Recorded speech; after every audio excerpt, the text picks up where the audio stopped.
Go ahead and take a seat, and we need to get started.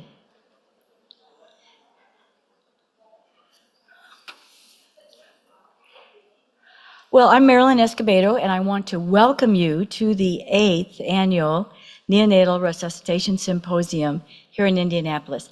I want to welcome all of our in-person audience right here in Indianapolis and our virtual audience from around the world. We're really happy to be here this year. You know, we've come a long, long way in neonatal resuscitation since 1987 when NRP was rolled out, and we've continued to make progress for the last many years, decades. And at that time, in 1987, the NRP program was really ahead of its time. If you think about it, the NRP program was one of the first things in neonatology to standardize practice. And you know, standardization of practice is still something we're struggling with and is really in the forefront today. But we've moved continuously since then. We've moved from experience-based guidelines to evidence-based guidelines to now continuous evidence review. We've added team functioning, performance evaluation, quality review, and we've even gone global. And some of the people in this room have been very active in that. But the spirit always remains the same. We do what we do because we're interested in protecting that opportunity for every baby that's born to live a full and healthy life despite the circumstances of their birth. And it's our awesome privilege and responsibility to be there, to give that, to bring our expertise and experience to that event. And that's why we're here today, of course. And I know it's wonderful to be with people who are always concerned about the baby, and that's what we're here for. Now, we started this neonatal resuscitation symposium almost a decade ago now, and the mission, of course, for the program is to encourage investigators in resuscitation science, both laboratory research, clinical research, education science, technical innovation, global application, and then our ethical concerns.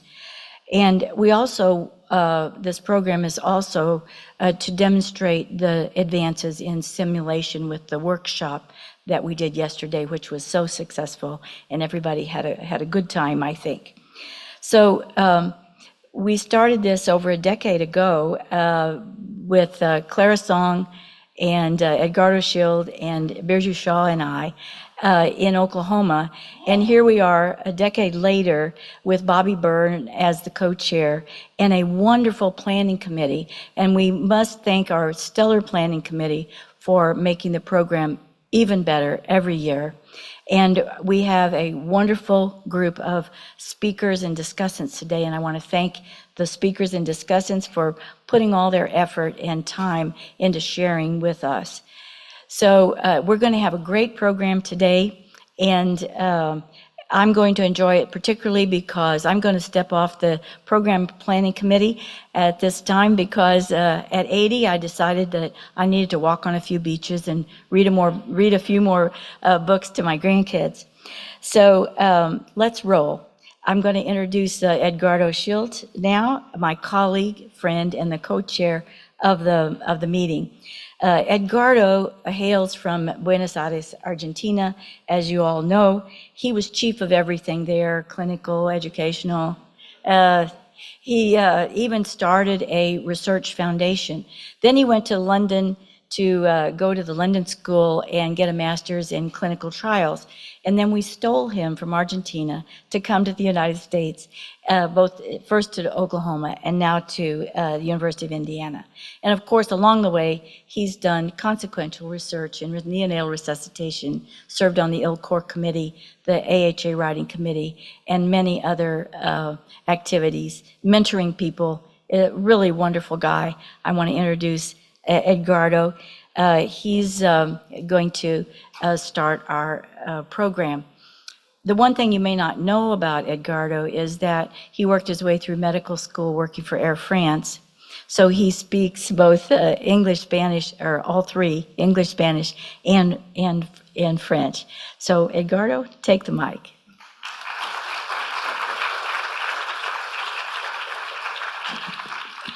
Thank you, Marilyn, for the introduction, for the welcoming, and of course for these 10 years of helping us to build this program. And I don't know if to thank you to having bring me here to the United States. I'm very glad to be here with all of you and here in Indianapolis. So first, welcome everybody to Indianapolis. Now I'm local, so I can welcome you all. And welcome to all of our audience online. I have some just very brief housekeeping. For those who are online, the link for the sessions are the same for the whole day.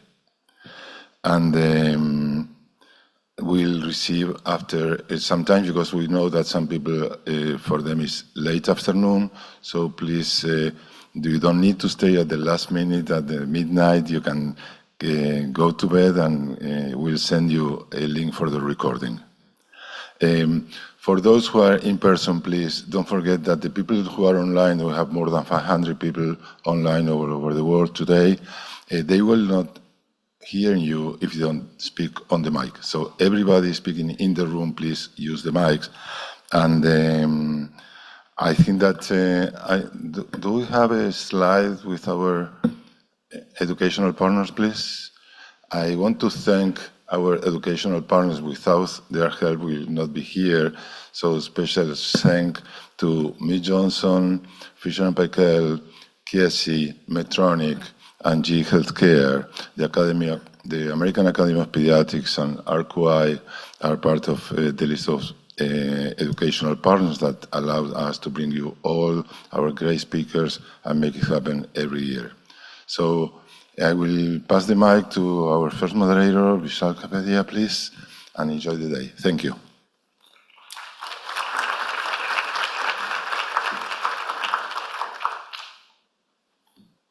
Good morning.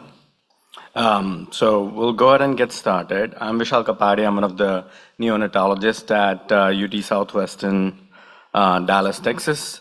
And it is an absolute pleasure to introduce our speaker today, Professor Julie Oye. She's inaugural chair of neonatology at Mater Hospital, working across Mater Mothers Hospitals and Mater Research to advance healthcare outcomes for mothers and babies. She's someone who I have come to call a close friend and someone who is my go-to person when I have questions about delivery management, especially when it relates to oxygen management. She's also conjoined professor at the University of New South Wales and honorary associate professor at the NHMRC Clinical Trial Center at the University of Sydney. Professor Oye has extensive clinical and research expertise in resuscitation of sick newborns in the care of mothers, babies, and families affected by drugs of addiction and dependency. She has authored more than 190 peer-reviewed publications, mentored over 70 students and neonatal trainees, and is currently chief investigator of 2 multi-center trials on oxygen use in newborns, including the Torpedo 3060 study. Hopefully we'll hear more about those. She has secured more than $15 million of funding in competitive research. She has led productive perinatal data linkage teams and international resuscitation research group, and currently serves on NHMRC grant review panel for project and leadership grants. Her leadership extends to contributing to state, national, and international guidelines as well. She's editor-in-chief of the Journal of Pediatrics and Child Health. She's vice chair of the Hippocrates Foundation, reflecting her standing as a global leader in neonatology. Please welcome Dr. Oye.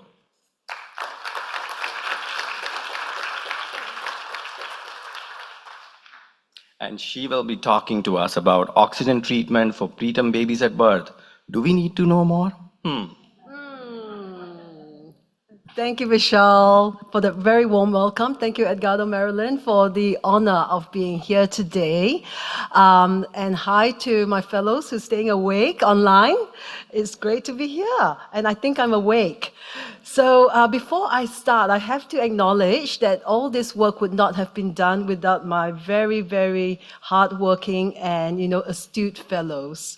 So we were talking, Gary and I were talking, Gary Weiner and I were talking yesterday.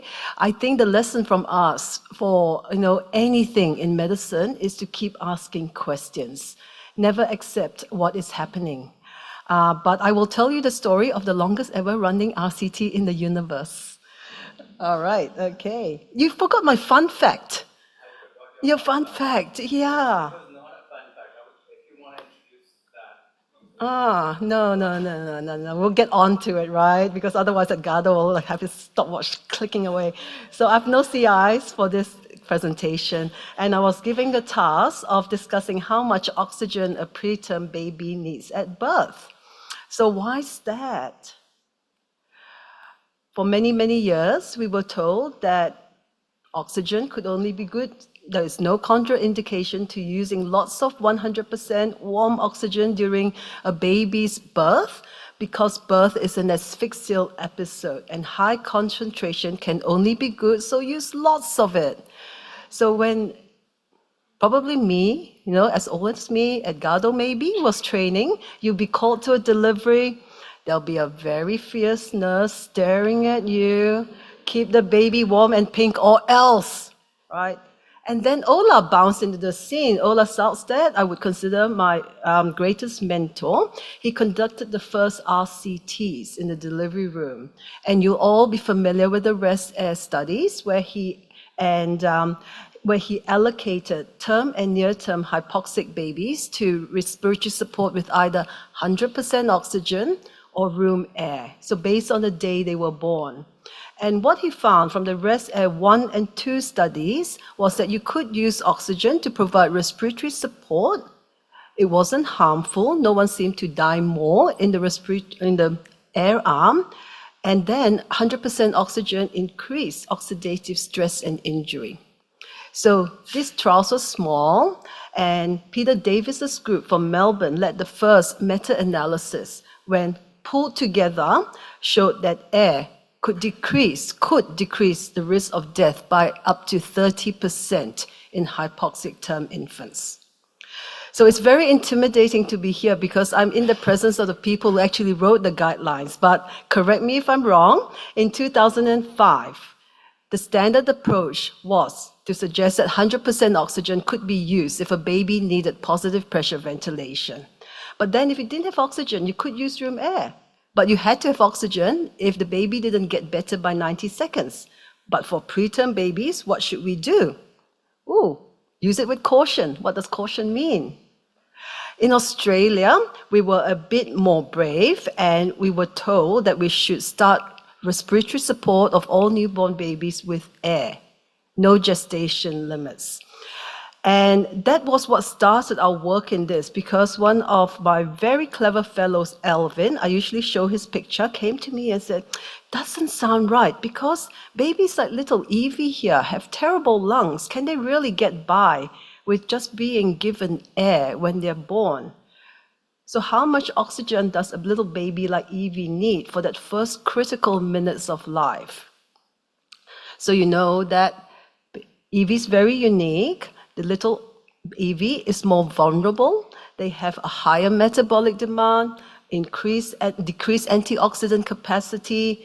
They have lung disease. They need oxygen to prevent hypoxia. But whether it's hypoxia, which is not enough oxygen, or hyperoxia, which is too much oxygen, the end result is almost the same. Your cells lose energy, you create oxidative stress, there's inflammation, and the cells die. So when little Evie is inside her mom's tummy, she swims in a hypoxic milieu of 3% oxygen. And that's vital for proper lung development, angiogenesis, apoptosis, and all these processes are governed by hypoxia-inducible factors, the HIFs.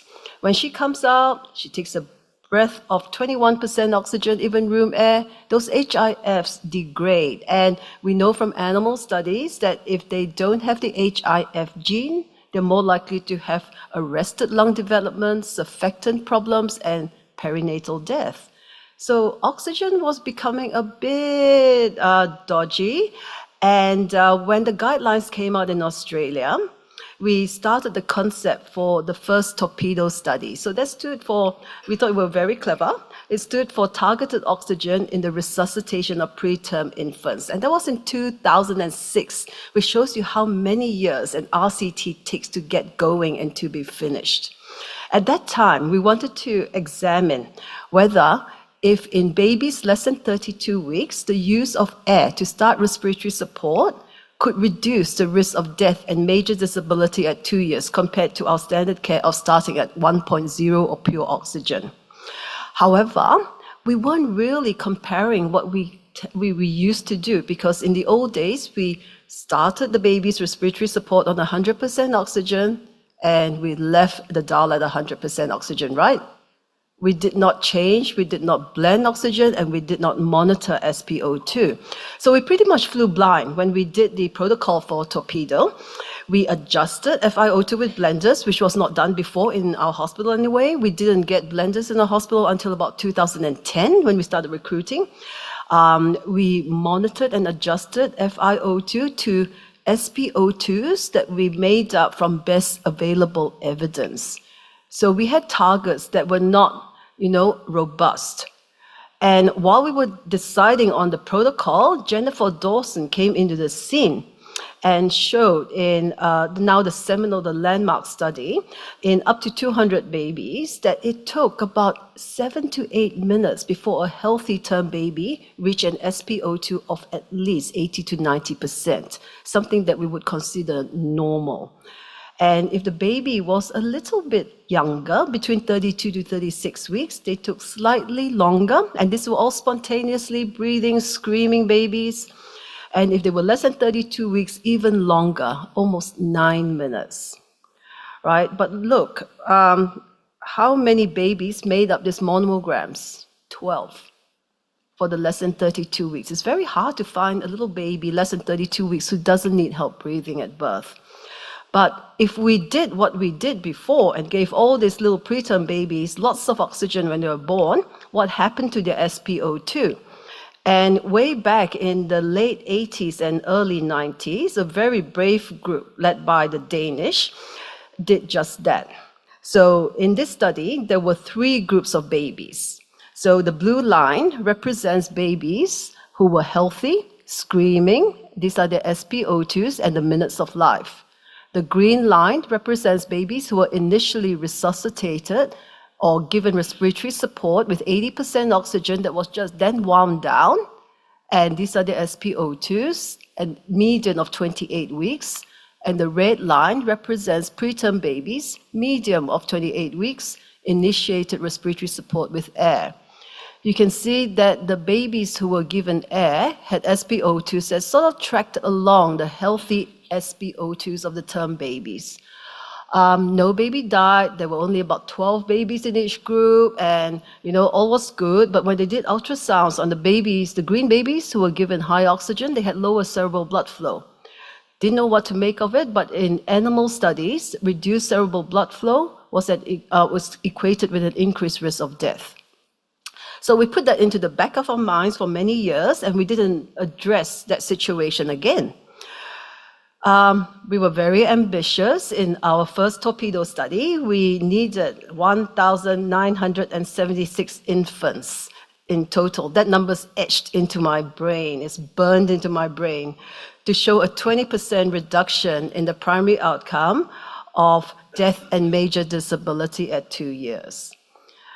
Time passed very quickly. You guys changed the guidelines again in 2010.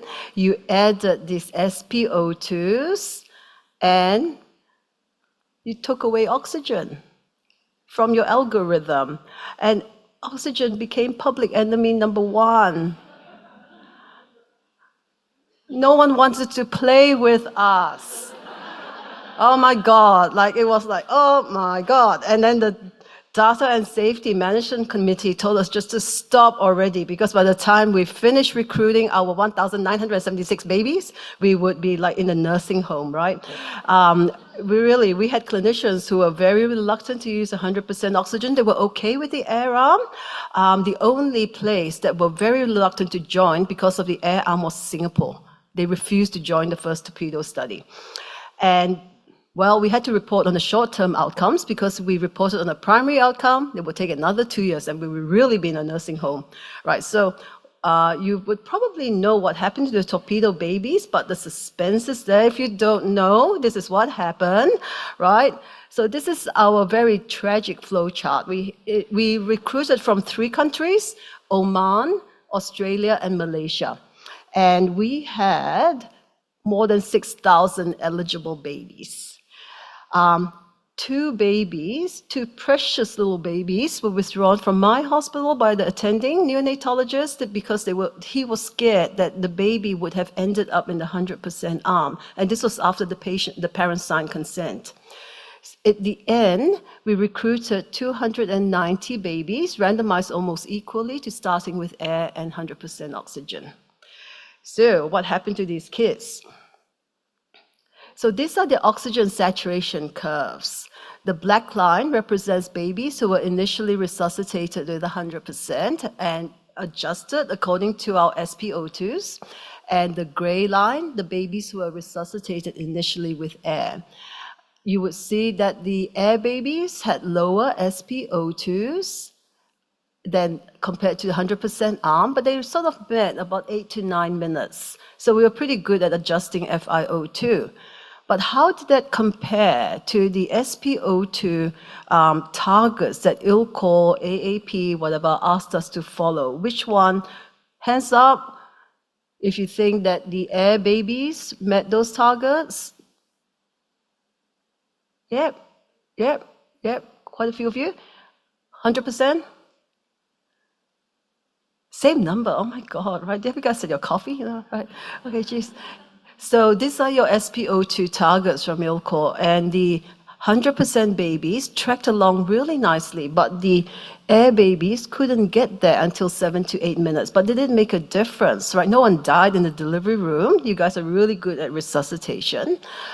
Then we split the cohort into 2 groups. So a big group where they were more than 28 weeks gestation, you would expect them to have better lungs, and the little group below 28 weeks gestation.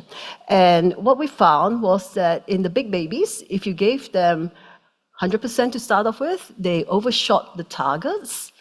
In the little babies, if you gave them air, they didn't meet the targets and they needed the high oxygen to get going. But so what again? Like no one died.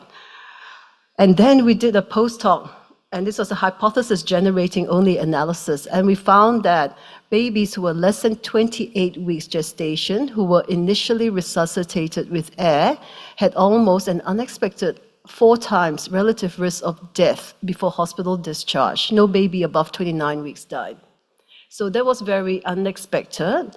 After that, a Cochrane meta-analysis published, led by Ki Lui, came out that showed that there was no difference in the outcomes of death and morbidity for whether the baby was resuscitated with lower or higher oxygen. So whatever we started the dial on didn't seem to make a difference to the preterm babies. But I guess we had to plow on, and then we said, we don't really believe it, so we looked at individual patient data meta-analysis. This is when you need your friends, right? So we got individual patient data from all the trials that were that had been done to date. And what individual patient data does is it allows you to look at a line-by-line analysis. It allows you to do richer analysis and also greater scrutiny into the data to check for integrity and whether the trial was trustworthy. At that time, about 2016, we had 8 RCTs that provided us with data. And you can see that they went for forever. They started in 2005 up to Vishal's the young kid on the block. His was the latest one that finished in 2010. you can see that the spread of the SpO2 showed that we really didn't know what we were talking about. And they had high arms up to 90%, 100%, low arms from 21 to 30%. Some were masked, some were not masked.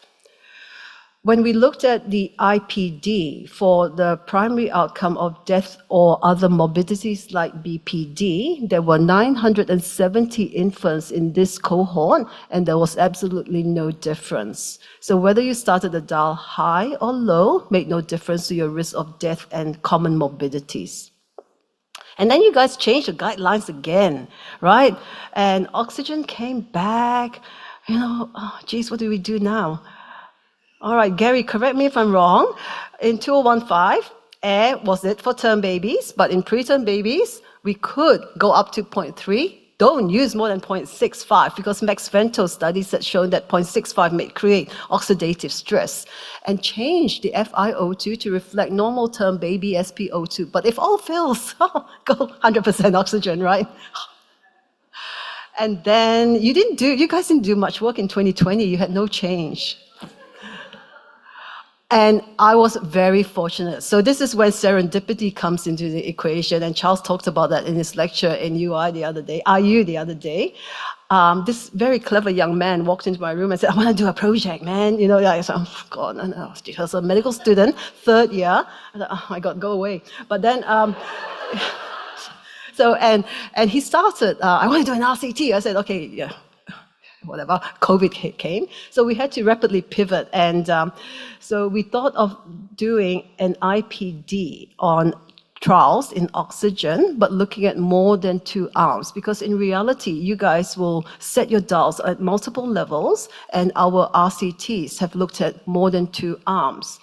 And it was my lucky day because this young man, James, was a superhuman, right? He won PASS awards, he won our gold medal in medicine, he won an NHMRC, our Australian funding scholarship, and he's on a roll, right? I think he's the only guy who's been offered a training fellowship in every state in Australia, right? So unfortunately, he's going to Melbourne. Yeah. But what James's task was to do an IPD, a network meta-analysis on babies below 32 weeks who were given respiratory support with more than 2 arms of low, below 0.3, intermediate between 0.5 to 0.65, and high above 0.9 FiO2 for resuscitation at birth. And this is his IPD diagram, his network diagram. If you're unfamiliar with it, the little circles represent the number of cases, the number of patients. The lines represent the number of studies. So you can see here the majority of the studies look at high and low FiO2. One looks at intermediate and low FiO2, and absolutely none look at intermediate and high FiO2. And we've done a survey, and most of you say that you would start your resuscitation with an FiO2 probably around 0.4. No one's actually looked at that before in any RCT. So you would be probably quite familiar with the net motion results now. It was published in JAMA last year, JAMA Pediatrics, and what James found was that compared to low FiO2, starting the dial on high and moderate FiO2 likely reduced the risk of death in preterm babies. But is that all to the story? Would you change your practice based on that? The other factor that came into our practice over the last 2 decades is SpO2, and we all know that dangerous oxygen levels are very difficult to detect in preterm babies. 1/3 of severe hypoxemia, even if it's very prolonged, is very hard to tell in a baby. And hyperoxia is often asymptomatic, and we can't get away from SpO2. It's your 5th vital sign. If you don't have an SpO2 in the delivery room, please consider it. It, along with heart rate, respiratory rate, blood pressure, and temperature, is crucial for detecting patient well-being. So your NRP suggests that we adjust FiO2 to target term infant SpO2s over the first 10 minutes of life. So the question is, does it matter And can we even do it? So which one of you goes to deliveries? My God, really? Oh, geez. Okay. Amazing. Edgardo, you too? All right. So focus on the 5-minute SpO2, the 80 to 85%, because unless you're superhuman, right, by the time you get the SpO2 monitor, the probe's on, there's probably a couple of minutes gone already, right? So look at the SpO2 of 80 to 85%. So what we found in our 8 RCTs was that only a quarter of the babies reached their own study targets, and this was in a rigorous trial environment with lots of help. But they were more likely to reach that magic number of 80% if they were initiated on the high FiO2 arm. The babies with low SpO2 at 5 minutes had lower heart rates, about 8 beats per minute. But then again, so what? And then we looked at our IPD, and Vishal has published this. And this is Vishal's work that showed that the longer the duration of bradycardia, heart rate below 100, the higher the risk of death. And infants who did not reach a minimum SpO2 of 80% at 5 minutes were more likely to have an increased risk of major IVH and death.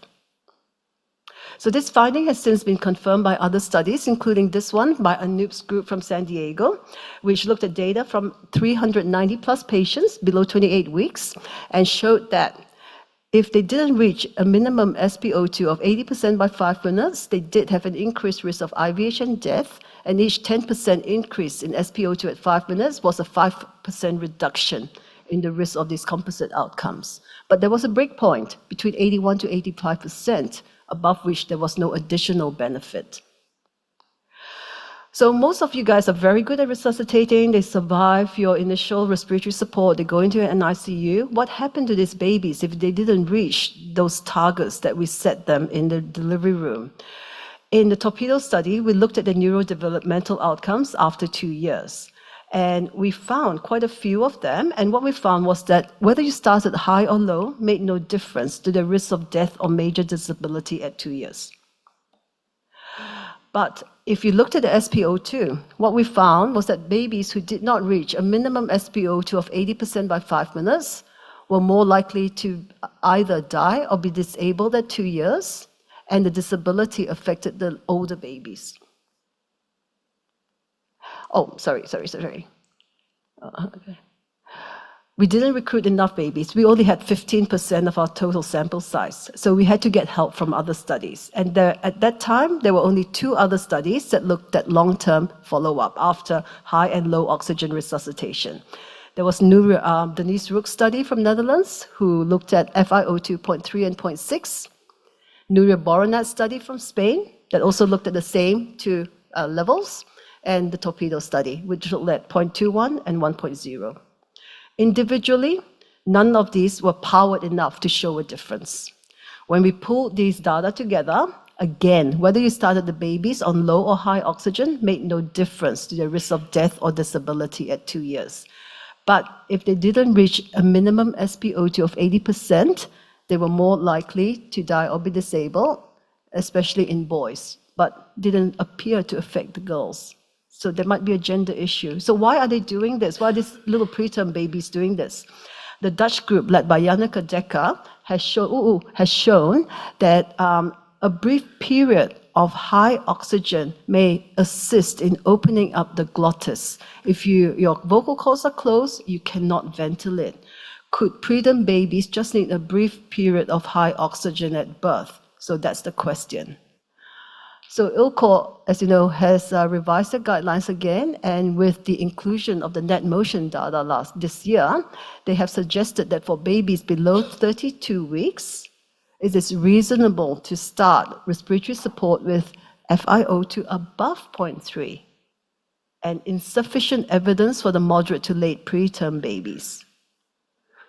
So the question is still out, and of course, we are all masochists. And we move on to the next step, and this is a Torpedo 3060 study.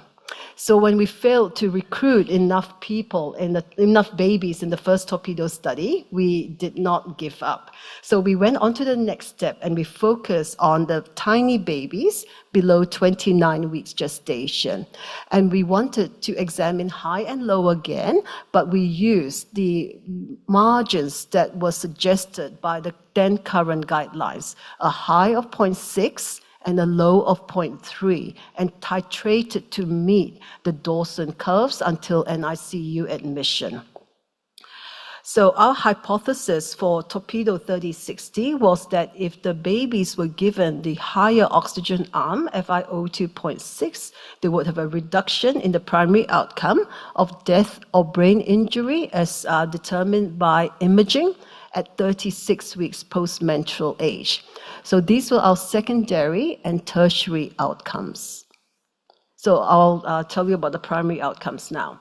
So this was a randomized controlled phase 3 study that we stratified by site, gestation, and multiplicity. This is our PICO statement, and our sample size was determined by assuming that 32% of our cohort would not survive or survive with brain injury at 36 weeks.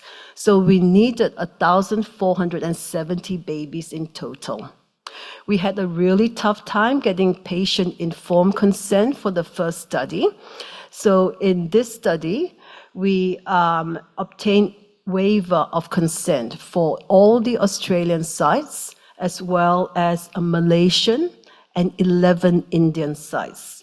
And these sites with consent waiver recruited almost all the babies in the study.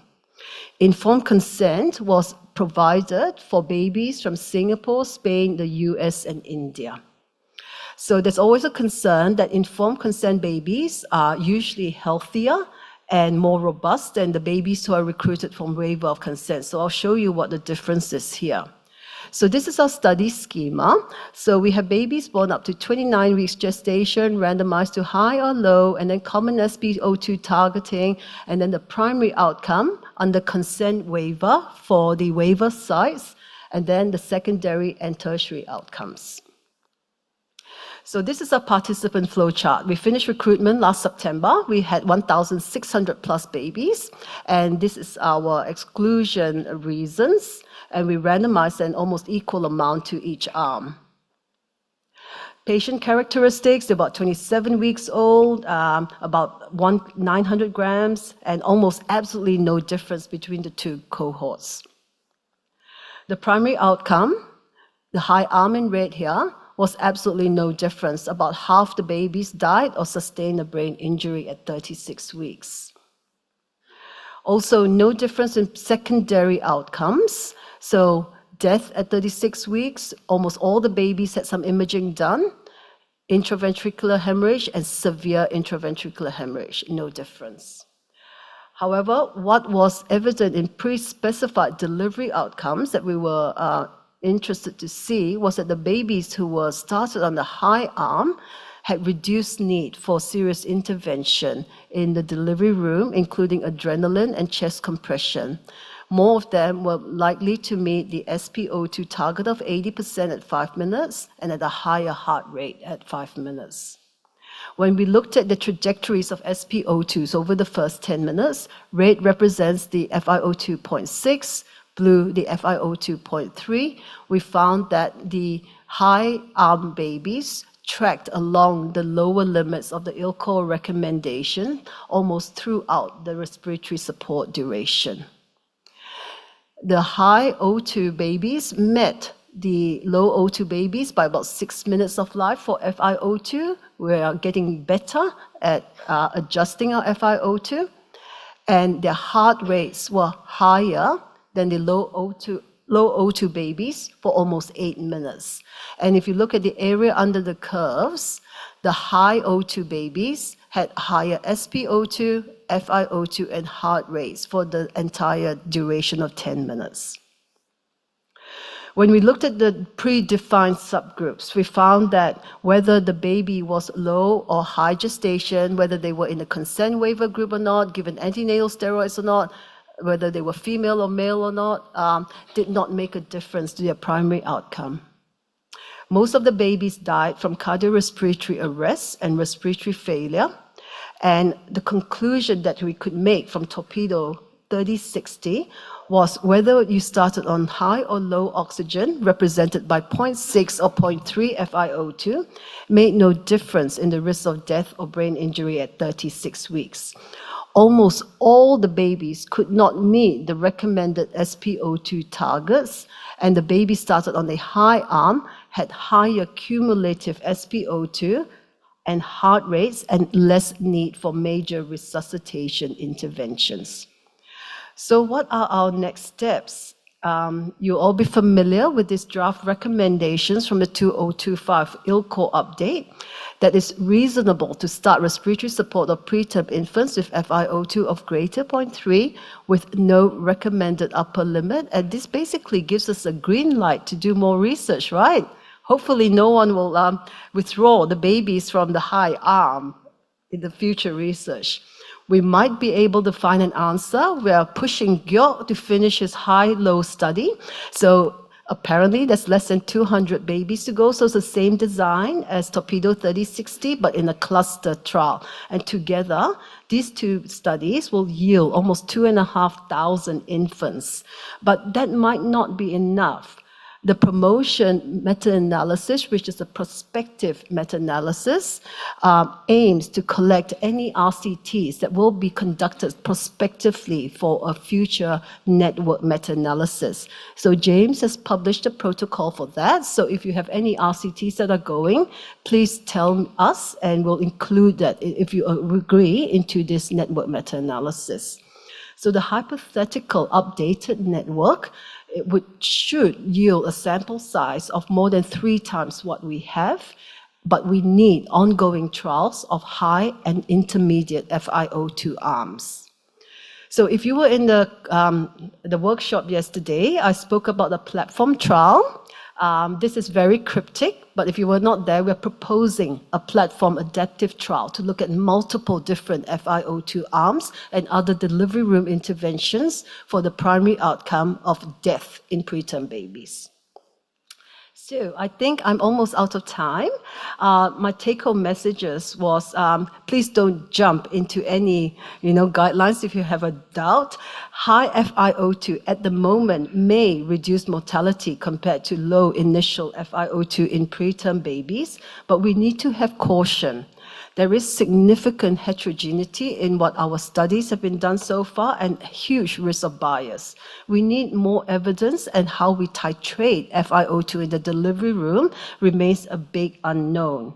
The question is not answered still, and we rapidly need to gather our resources to conduct large enough studies to provide a meaningful outcome. So with that, I'd like to acknowledge the amazing team that I am privileged to work with, the Net Motion Meta-Analysis team led by James and Anna Seidler, who's now in Germany, and of course the many people involved in the Torpedo study that made it happen. And if you're ever in PAS, Anoop does the booking for an oxygen dinner every year.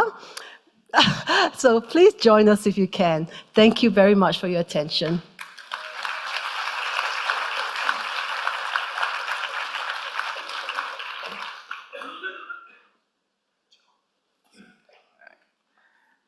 Thank you so much, Julie. Julie mentioned that I did not mention her fun fact. I asked her to share a fun fact with me, and here is what she told me. She broke her humerus bone while she was jaywalking, and she thinks because the bone broken is humerus, it's a humorous fact. All right, so we'll start our next session, where we will have a couple of great discussants here on the panel. I would like to invite Dr. Gary Weiner and Dr. Roger Soll. Dr. Gary Weiner is a professor of pediatrics and neonatal perinatal medicine at University of Michigan. For me, he is Mr. NRP. He has been with NRP steering committee since 4th edition. He was the editor of the NRP textbook, 6th, 7th, and upcoming 9th edition. So all the 9th edition secrets are safe there. He is also vice chair of ILCOR Analyst Task Force, and his fun fact is he used to be a magician for birthday parties and restaurants in college. The skills that he still uses in NRP teaching. He tells me that he blows up a balloon and passes a needle through the balloon, and balloon doesn't pop, to teach the fellows and residents that only attendings can needle the pneumothorax. Dr. Soll is H. Wallace Professor of Neonatology at University of Vermont, Lana College of Medicine, and is the Vice President of the Vermont-Oxford Network and Director of Network Clinical Trials and Follow-Up. For me, he is a sole authority in evidence-based medicine. His fun fact, everyone knows Dr. Soll, and if you don't know, you will soon know, he has voice for the radio and podcast. He used that voice to DJ in college. Unfortunately, he was kicked out of radio. The reason he will not share with me. All right, let's start some discussion.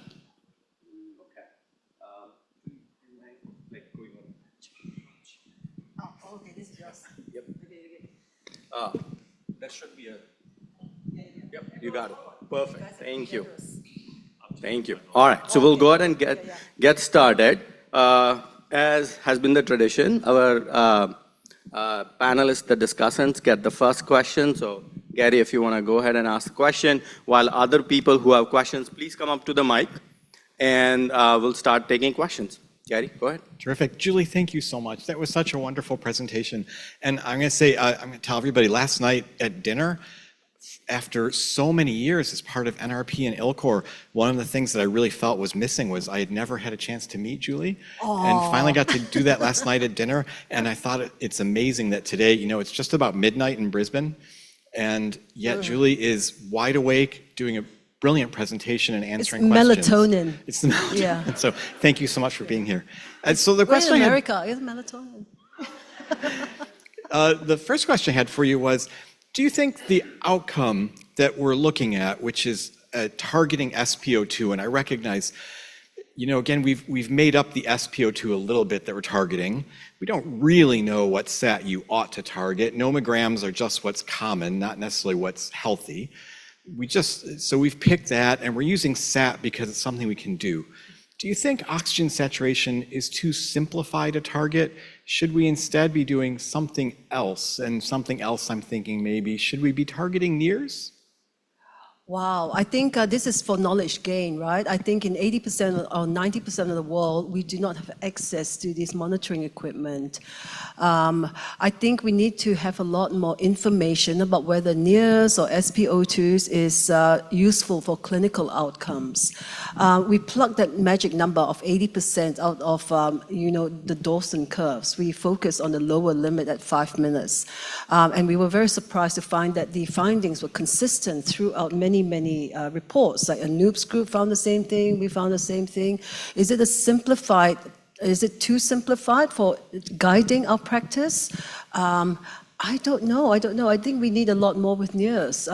I think we forget that a lot of the interventions that we do for these babies are so expensive.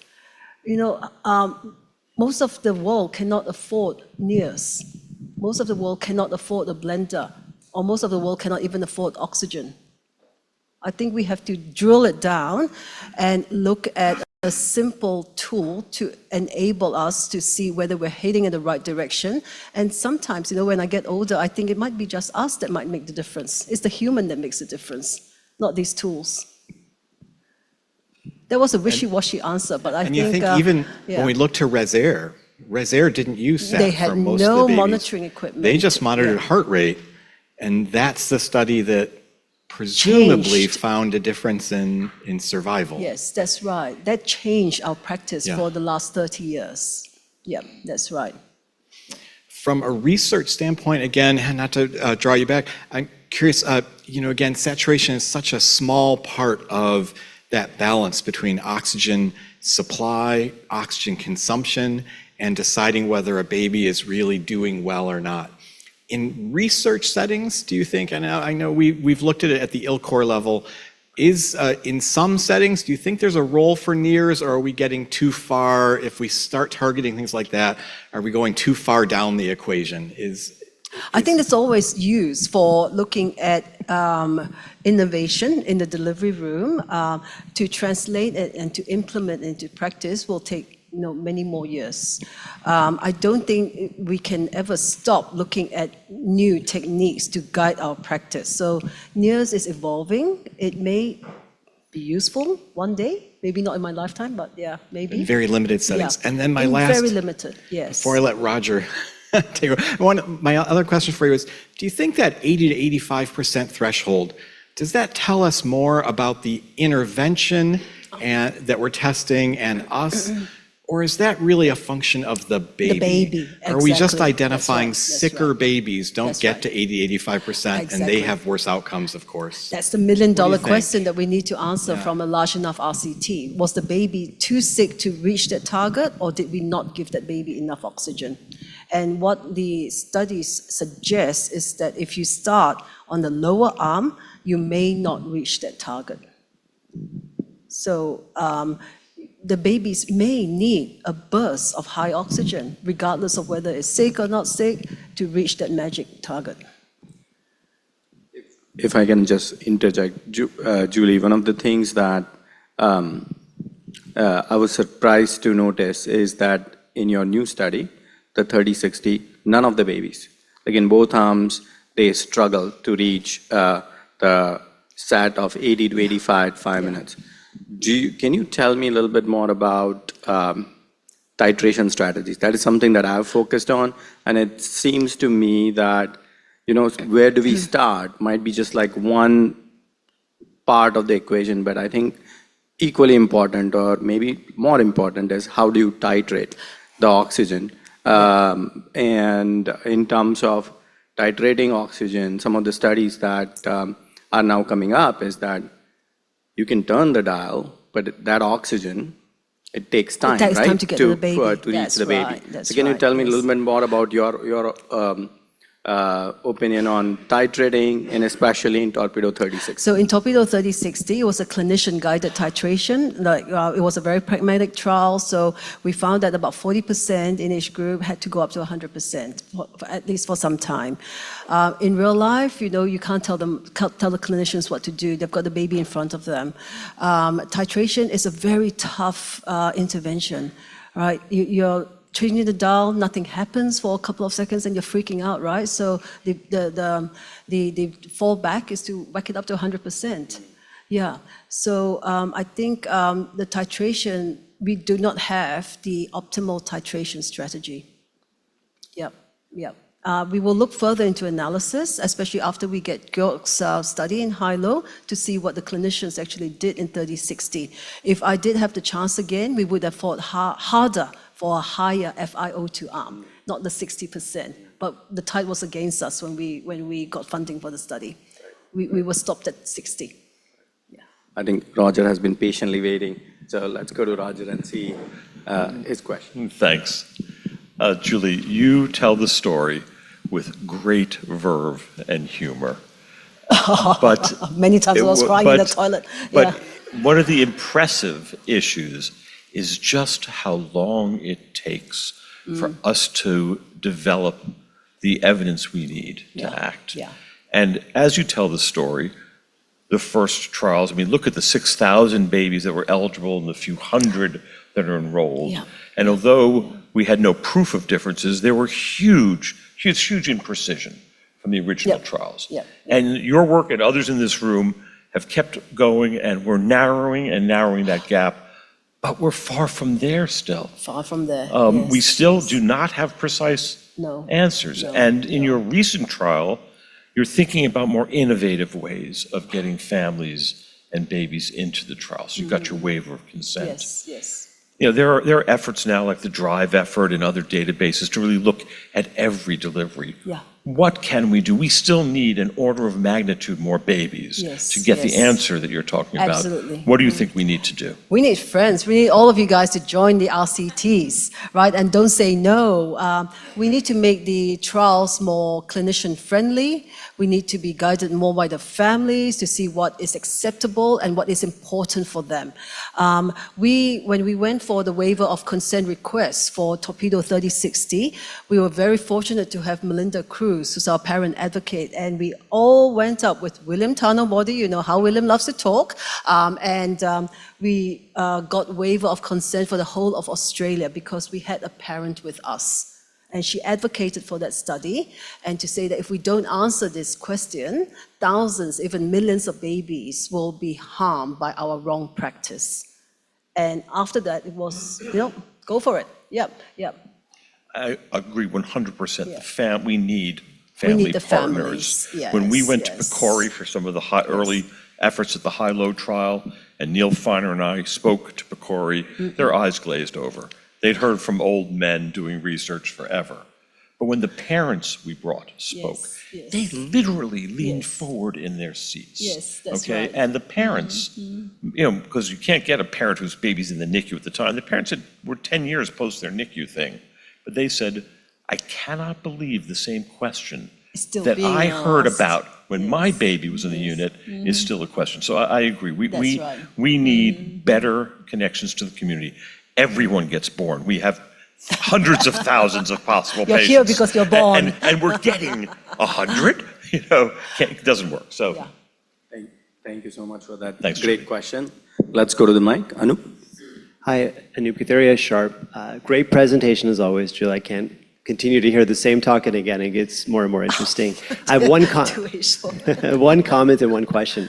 Just responding to Vishal's comment about titration, I think one thing we're forgetting that's changing are all these early trials that did early cord clamping and you'd get the SAT probe on the baby and you'd have a SAT within 90 seconds. Now we're doing 1, maybe 2 minutes, whatever sort of delay, and we're not getting a SAT on these babies till 4 to 5 minutes. So titration, to me, it becomes even more challenging, and that FiO2 that we give that baby is going to be set for at least several minutes, and I do think it's important to pick the right FiO2. Yeah. Which leads me to my question, which I think will have a varied answer here.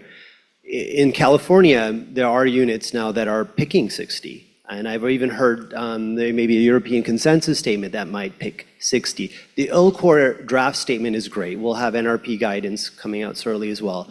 But it'll probably be a range, and the question is, we have to start with a number. We can't start with 30 to 100. And so what are, instead of saying what you recommend, because I know that's hard to do on a stage, but what are you doing in your unit now? This data is out. We're not going to have another trial that's going to give us results. George's will be out soon, but we're not going to have something that's going to say, here, now we're going to give another starting FiO2. So maybe you can just share for people Yeah, it's here. very interesting. So what you're saying is that many of the Californian units are recommending initial FiO2 to be set at 60. Is that right? Right. Okay. I know of many units that are recommending starting at 100% now. Okay. Yeah, based on the DECA studies. And That's you? right. What are you doing at the Mater? 1.0. 100%. Yeah, and winding down. Okay. 1.00. Yeah. 1.000. Yes. So 30 to 40%. So 30 to 40% for the average preterm, but if they're very tiny, the proposal is to initiate at pure oxygen, What's very tiny? 25 below. 25 and The, below, the 100. tiny ones, yeah. Above that, 30 to 24 40. plus 6, yeah. Okay. Hi, Julie, Chancellor, University of Bristol, UK. Nice to meet you. Nice to meet you too.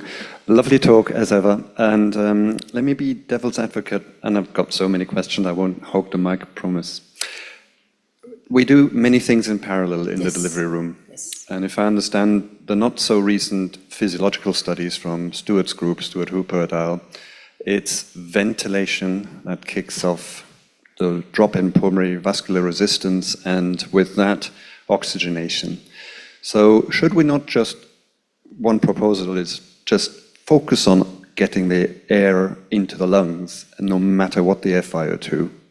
And that comment comes on the question whether the oxygen toxicity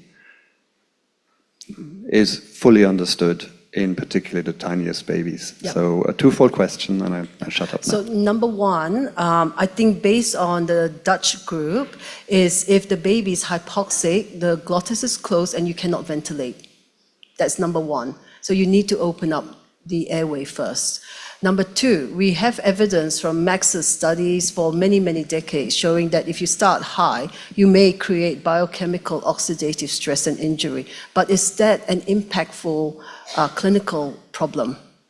So we don't know that yet. So that's also an open question. So the few minutes of oxidative stress and injury, does it matter? I'm not sure. So We're on the same page, thank you. we're on the same page. Lots of unknowns. Yes. We'll go to, if we can, to one of the online questions, and then we'll come back to you, Dr. Pramani.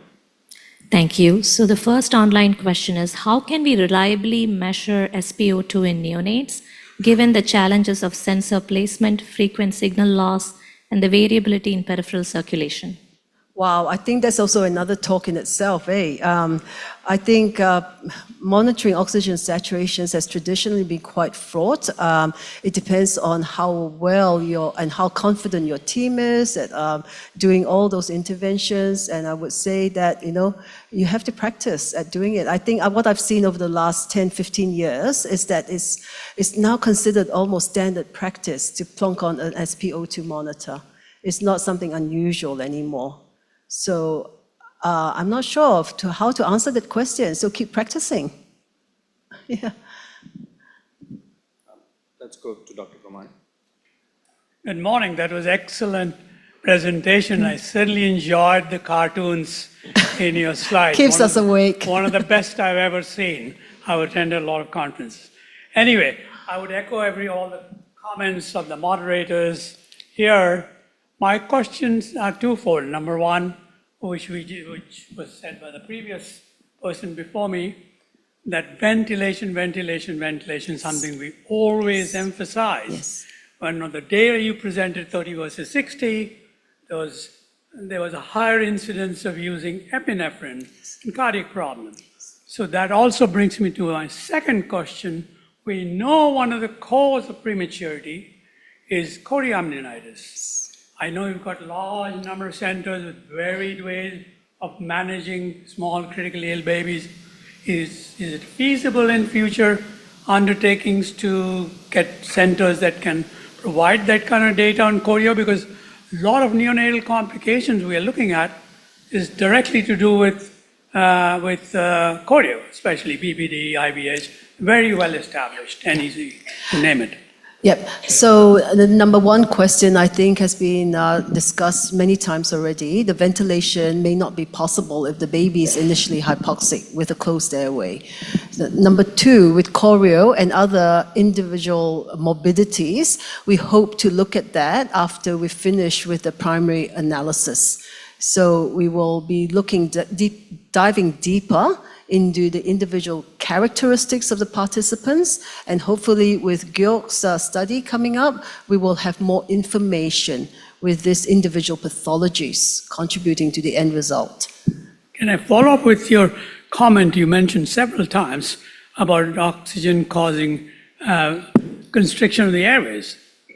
If the baby is critically ill and is severely hypoxic, less than, let's say 50%, 60% SAT, most of us would intubate that kid and put in, so we talked about 2 tube, 2.5 tube. Yeah. So we always emphasize that the best individual, so does the NRP, should be handling these babies. And that's a challenge we face with the trainees we are having in the United States. Our fellows don't even know how to intubate by the time they're finishing. We are lucky in complex intubations. Oh, wow, okay. Micropremies or upper airway and all. Yes.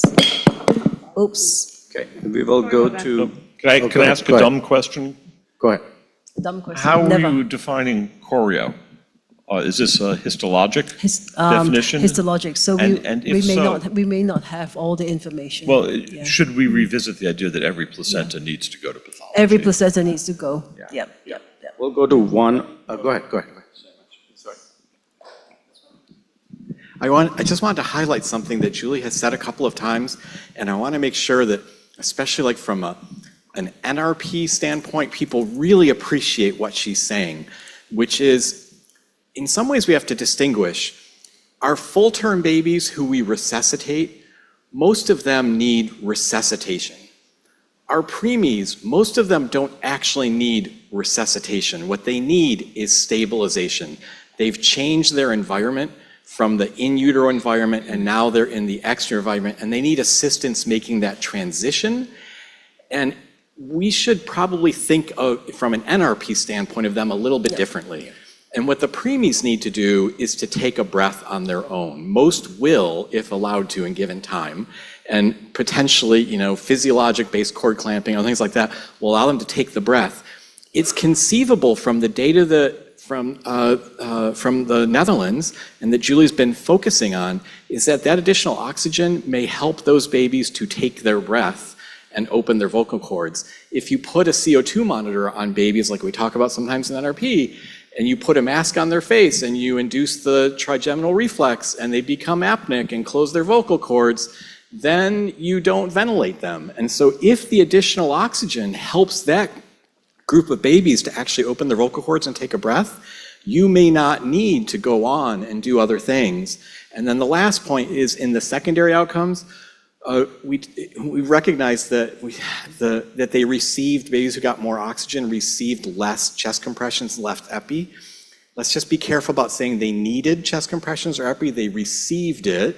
We've given you a threshold, and maybe it's our problem that we gave a threshold, and if only we had got those babies the ability to take a deep breath, change the color on the CO2 detector, ventilate, they wouldn't have received compression. So those secondary outcomes are always rough. But I do want people to not miss that Julie's really focused on how important it is for babies to take a breath, and that sometimes what we have to do is maybe even do a little less is more, and stop compressing them, let them stimulate them and let them open their vocal cords. So the R in torpedo was initially resuscitation, and we changed it to respiratory support. Okay, we have a few more minutes left, so we'll take a question from Walid, and then we'll figure out where we are going next.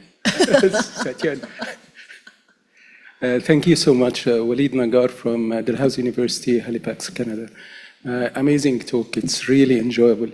My question to you, just to get your input, and I'm glad that Roger is on the panel as well, is the impact of the setting in the RCTs, and later on will be in the meta-analysis as well. As you know, we get sometimes some contradictory results if you are doing the same study in low, middle income countries versus high income countries. And we saw that with the cooling, with the antenatal steroids and so on. So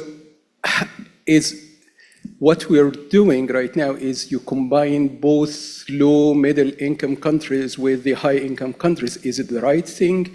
And I know we just try to adjust for that. We do as well in the meta-analysis, but the numbers will be much less. And then we run into this dilemma. So I'd like to hear your input about that. Yeah, that's a good question. So the Torpedo 3060 needed the NICUs or the hospitals to have the equipment for adjusting FiO2 and monitoring FiO2. So the sites in India, for example, were from a private consortium. The majority of them were from Cloud9 hospitals. We had a couple of public hospitals, SMRK in Chennai. But they recruited about 60, 70 babies each. It'll be very interesting to see what type of babies they recruited. We haven't looked at the unit level recruitment yet. No, but we certainly were not powered to look at differences between high and low middle income countries. That would be step 2 of this study. If I can just chime in on that, the setting even matters about what you think the question is. So all the original questions, which were applicable to low and middle income countries, of room air, so no need for blending or any other issue, or 100%, is an important question there, and in some ways, in the face of our current practice with blending oxygen, a ridiculous question to make it one extreme or the other. And in terms of the different patients, although this is not from the oxygen trials, think about the Helix trial on cooling. Think about how different the population was. And these are the asphyxiated babies in the delivery room. Helix trial is correct in what it found, but I don't think is applicable to our practice about cooling in North America.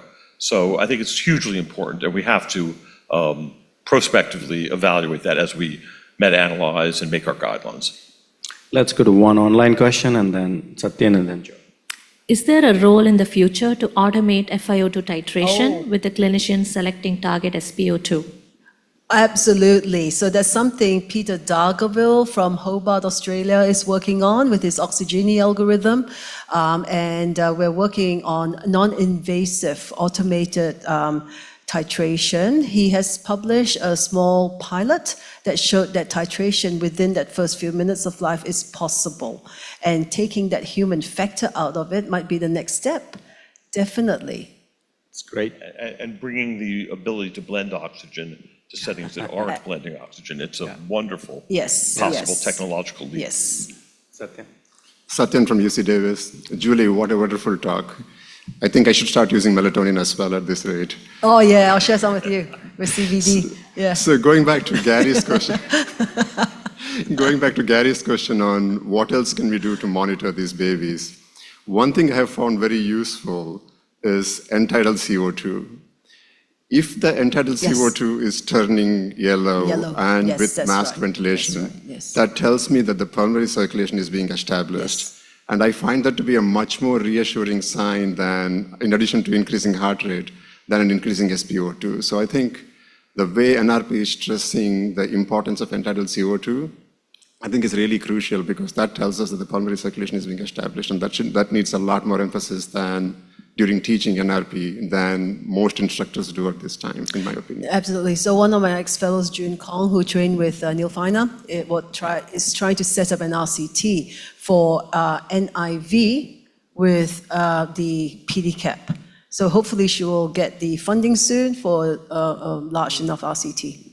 And Juin has published a preliminary, a pilot trial. Yes, that's right. And certainly I think consistent with the data that preterm babies have vocal cords that are closed, and you may hit PIP on your T-piece and say, I'm ventilating, but so often in the delivery room we see the PDCAP or the end-tidal CO2 isn't changing color, and then the baby takes their own breath. It changes color, and their heart rate comes right up, and their sat comes right up.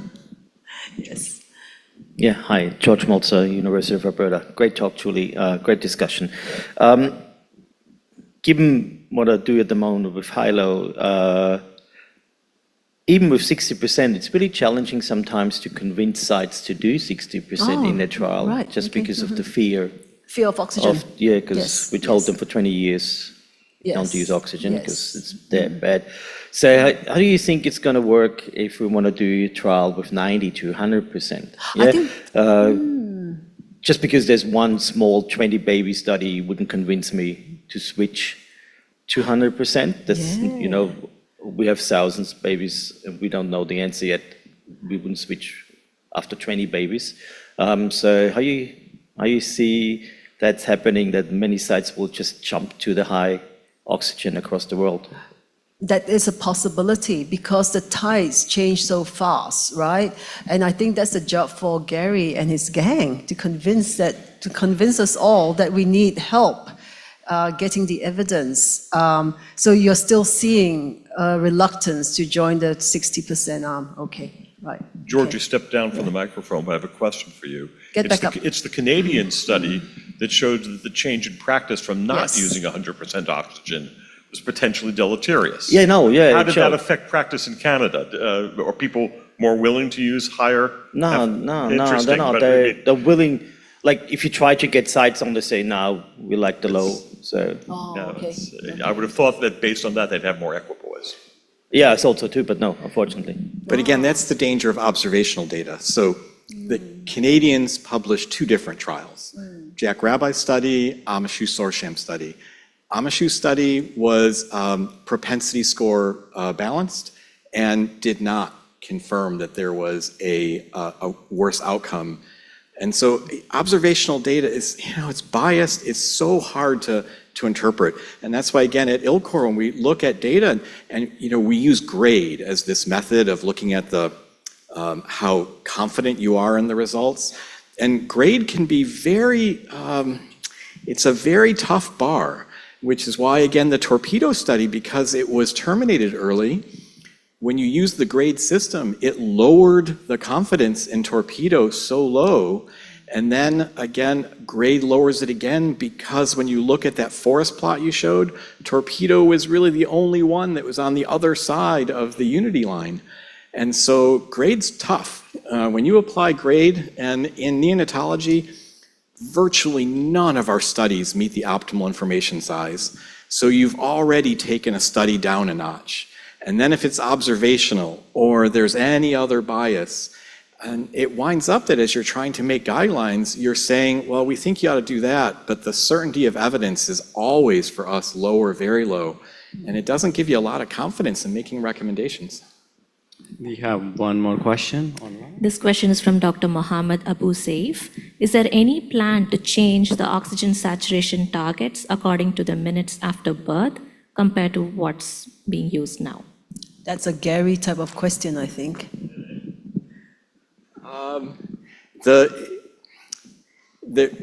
When NRP 9th edition comes out, you'll see there is going to be a very small change that you'll find in the target table, a very minor change. I'm not aware of any upcoming changes. Things, though, to pay attention to is, again, with delayed cord clamping, the saturation targets are likely a little bit different.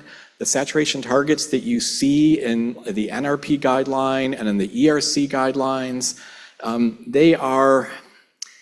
they've been adjusted a little bit to make it easier to use, so it's not exactly the 50th percentile or even the interquartile range. So we've done a little bit of fiddling to make it easy to use in the delivery room. So I'm going to say we still don't really know the correct targets. And they've been based on Dawson, but they're not exactly Dawson either. And I'm going to toot my own horn here and say that we are examining that question. So we completed a pilot study at UT Southwestern looking at that question, where we randomized babies to currently recommended NRP gold sats, a little bit lower, a little bit higher. And the preliminary data showed us, again, hypothesis generating, that maybe titrating faster and targeting slightly higher sats got us many more babies we were able to meet, even though we started at 30%, the goal sats of 80 to 85 at 5 minutes, and they also had better outcomes. Again, hypothesis generating. Based on that, we are conducting right now large multi-center trial, which is powered for clinical outcomes. That study will take time to finish, will take at least 2 years, if not 3 years. You are absolutely right. That question needs to be really looked at. And I think one of the fascinating things I find whenever we talk about oxygen is we talk about initial FiO2, and Anup is absolutely right. When now with delayed cord clamping, the babies are getting, staying with intact cord longer, coming to radiant warmer, getting the pulse oximeter placed a little bit later, acquiring that signal a little bit later. So it is becoming much more complex, but maybe this is the only setting when we are providing care to a newborn, where we just talk about a single FiO2, and we do not really talk about titrating much. If you are using any sort of medicine, you would not just talk about a single dose. You will talk about like what kind of concentration you need to reach and how do you reach that.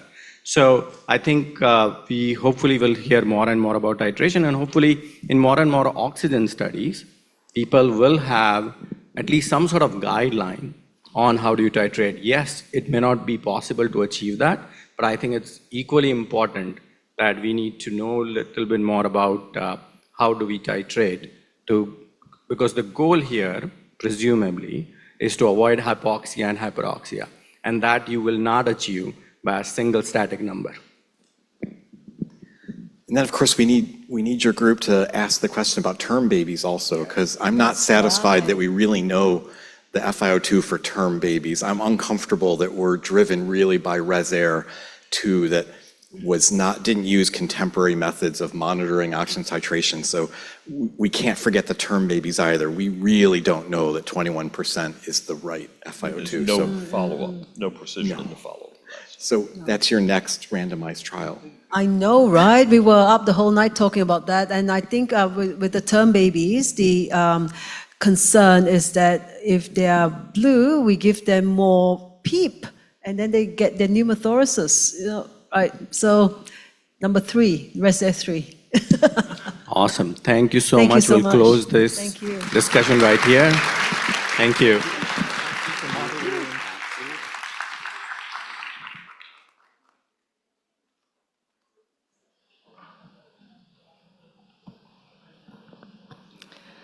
All right, moving on in our schedule. I'm Myra Wyckoff, and I am from UT Southwestern in Dallas. And I have the privilege and honor of introducing one of my resuscitation heroes, Satyan Lakshmi-Rusama, who is the Nancy and Dennis Marks Chair of Pediatrics and the Pediatrician-in-Chief at UC Davis in California, in Sacramento. He is the chair of the UC Davis Medical Group Finance Committee and an executive associate dean of the School of Medicine. I think many of us know that his primary research focus is how fetal lungs change at birth to breathe air and disorders of transition, specifically asphyxia and persistent pulmonary hypertension of the newborn. Satyan has been funded by the NIH to evaluate optimal oxygenation in neonatal lung injury and PPHN. He's the PI of the multi-center trial evaluating milrinone in congenital diaphragmatic hernia. More recently, he is actively involved in strategies to enhance the salaries of pediatricians. So thank you, thank you.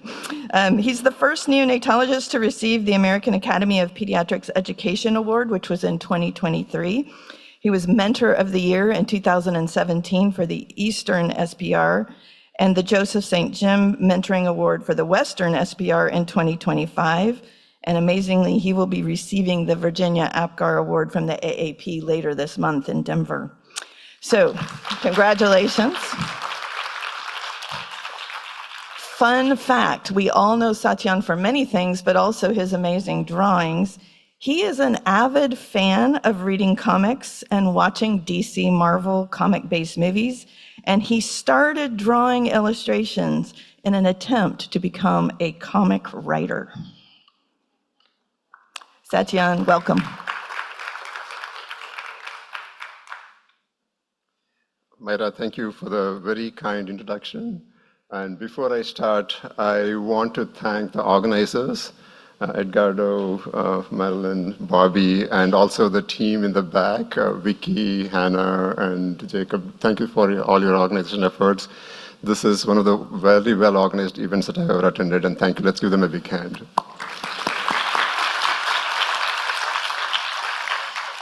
It's a tough act to follow, Julie, and especially when you're talking about animal models. These are not cute babies. These are lambs, piglets, and rabbits. So I'll try to keep you awake for the next 40 minutes. And I also want to point out that I used to be a member of the NRP steering committee. I've stepped down now. I'm no longer shackled by all the restrictions of the AAP and NRP. I can speak whatever I want, and I'll speak openly today. So that's what you'll hear from me. I also want to put a plug to the NRP scientific grants that are given out by the NRP steering committee. There was a day way back, close to 20 years ago, when I thought I would hang up my academic hat and pursue pure clinical neonatology. And lo and behold, a call came from no one else than Marilyn Escobedo telling me that I had a $7,500 grant from NRP, and that changed my trajectory of my career. And the impact of these small grants that NRP gives out on careers of budding physician scientists is totally under-recognized. And please apply to these grants and get these grants, because that's the whole idea of encouraging your research in this area. Okay, let's get back to animal models. As I mentioned, there are different animal models, and each of us have our favorite animal model. I work with the lamb model, George here works with the piglet model, and Stu Hooper has worked with the rabbit pups. And so it's before you look at all these studies that talk about physiology and resuscitation, it's important to realize that these animal models have several differences. Let's start with a piglet. Piglets are usually 1 to 2 day old piglets. So these are already born. They have air-filled lungs. They don't have any lung liquid. They have a closed, most likely closed or a constricting ductus arteriosus. And this is really important because these piglets, when you do chest compressions, you can increase their diastolic pressure quite well because their ductus is already constricted. Then the chest shape is more similar to that of a human, so you can do AP chest compressions just like we do in humans, so that's really helpful in these babies. They have a single umbilical artery, but many times, by the time you get these piglets, you're not able to place an umbilical line, so many times you'll end up placing a femoral line for giving epinephrine, so there's a bit of a difference there. The litter size is pretty big, so typically we can deliver them preterm, so most of these are term piglets. And asphyxia is induced by tracheal tube occlusion, which is very different from what happens at birth. With lambs, you have several advantages. One, the lung is completely fluid filled and the pulmonary vascular resistance is high. This is very much like a baby in the delivery room, so that it mimics that physiology very well. It has an open ductus arteriosus, and that's really important because when you do chest compressions in a baby with open ductus, you can never raise diastolic blood pressure more than 9 or 10 millimeters of mercury. So the stair-step effect that you so rely upon in adults during chest compression never happens in newly born lambs, and it also probably does not happen in newborn babies with an open ductus. It's also important to know that here you have 2 umbilical veins, which is very convenient, so you can use that for administering epinephrine, and has a patent ductus venosus. So interestingly, when you push epinephrine through the umbilical vein, the path is typically across into the right atrium and across the PFO to go to the left side of the heart. On the other hand, when you inject it from the femoral vein, it's thought that it mainly goes into the right side, into the pulmonary circulation. So the umbilical vein flow is directed always across the PFO, and that's why if you push the UV line too far, it always goes to the left atrium, and that's because that's a natural path. Then moving along, here the disadvantage is that, the other advantage is that asphyxia is induced by umbilical cord occlusion, which is typically fairly natural for something similar to a cord prolapse in a baby. But the disadvantage here is that they have a keel-shaped chest, and so it's difficult to do AP compressions, so you always do compressions on the lateral side, so there's a bit of a difference in how you conduct that. Then talking about rabbit pups, these they can be delivered a bit premature. Their lung stage is usually in the saccular stage of lung development, and that really helps. And so this is, you can also do phase contrast imaging, which Stu Hooper has done beautifully and shown us really nice videos of how the lungs can expand. So each of these has their own benefits. So knowing the limitations of these animal models is really important to understand physiology when you look at these papers. So let's go again to see where we stand. And the focus of neonatal resuscitation has always been effective ventilation of the lung. But once you get beyond the lung, you should also start thinking about the brain. And we usually don't think about the brain in the heat of resuscitation. So I want to point out, Vishal always shows the Goldilocks principle here. So the same thing applies here. So just like it's bad to avoid hypoxia and things like that, it's also equally important to avoid hyperoxia, hypertension, hypercarbia, and hyperthermia. All of these things can cause damage to the brain, and that's why you don't want to mimic the papa bear. What about the hypoxic mama bear? Oh, look at those high-heeled sandals. This is what I call as hypoxia with style, okay? So the mama bear is suffering from hypoxia, hypotension, hypocarbia, and hypothermia, and these are not good either. So what we really need is a baby bear with a blender in his hand, having normoxia, normotension, normocapnia, and normothermia, and that's what Dr. Goldilocks approves as well. So why is this important? It's important because when you go through fairly advanced resuscitation, for example, if you have a term infant who has a cord prolapse, has severe bradycardia, and you're giving 100% oxygen and doing chest compressions, this baby lands up getting 3 doses of ET epinephrine, and subsequently a dose of UV epinephrine, has a very hypoxic gas, and then achieves return of spontaneous circulation. And then you take over management of this baby, and you're weaning the oxygen gradually by 10% every 5 to 10 minutes when somebody remembers it. And because the baby got so much epinephrine, the baby is tachycardic, the baby is hypertensive from all the epinephrine that he got. and now has a gas with significantly high PaO2 values, which is not uncommon. And this can lead to hyperemic hyperoxia and cause free radical damage to the brain. So we have some iatrogenic things that we also contribute to bad neurological outcome in some of these babies. So we had this excellent session from Julie and the subsequent discussion on oxygen during resuscitation. I'll pretty much repeat the same thing with some more diagrams, and that's what I intend to do. I also want to briefly talk about Anoop's study on doxy, where you combine DCC with oxygen.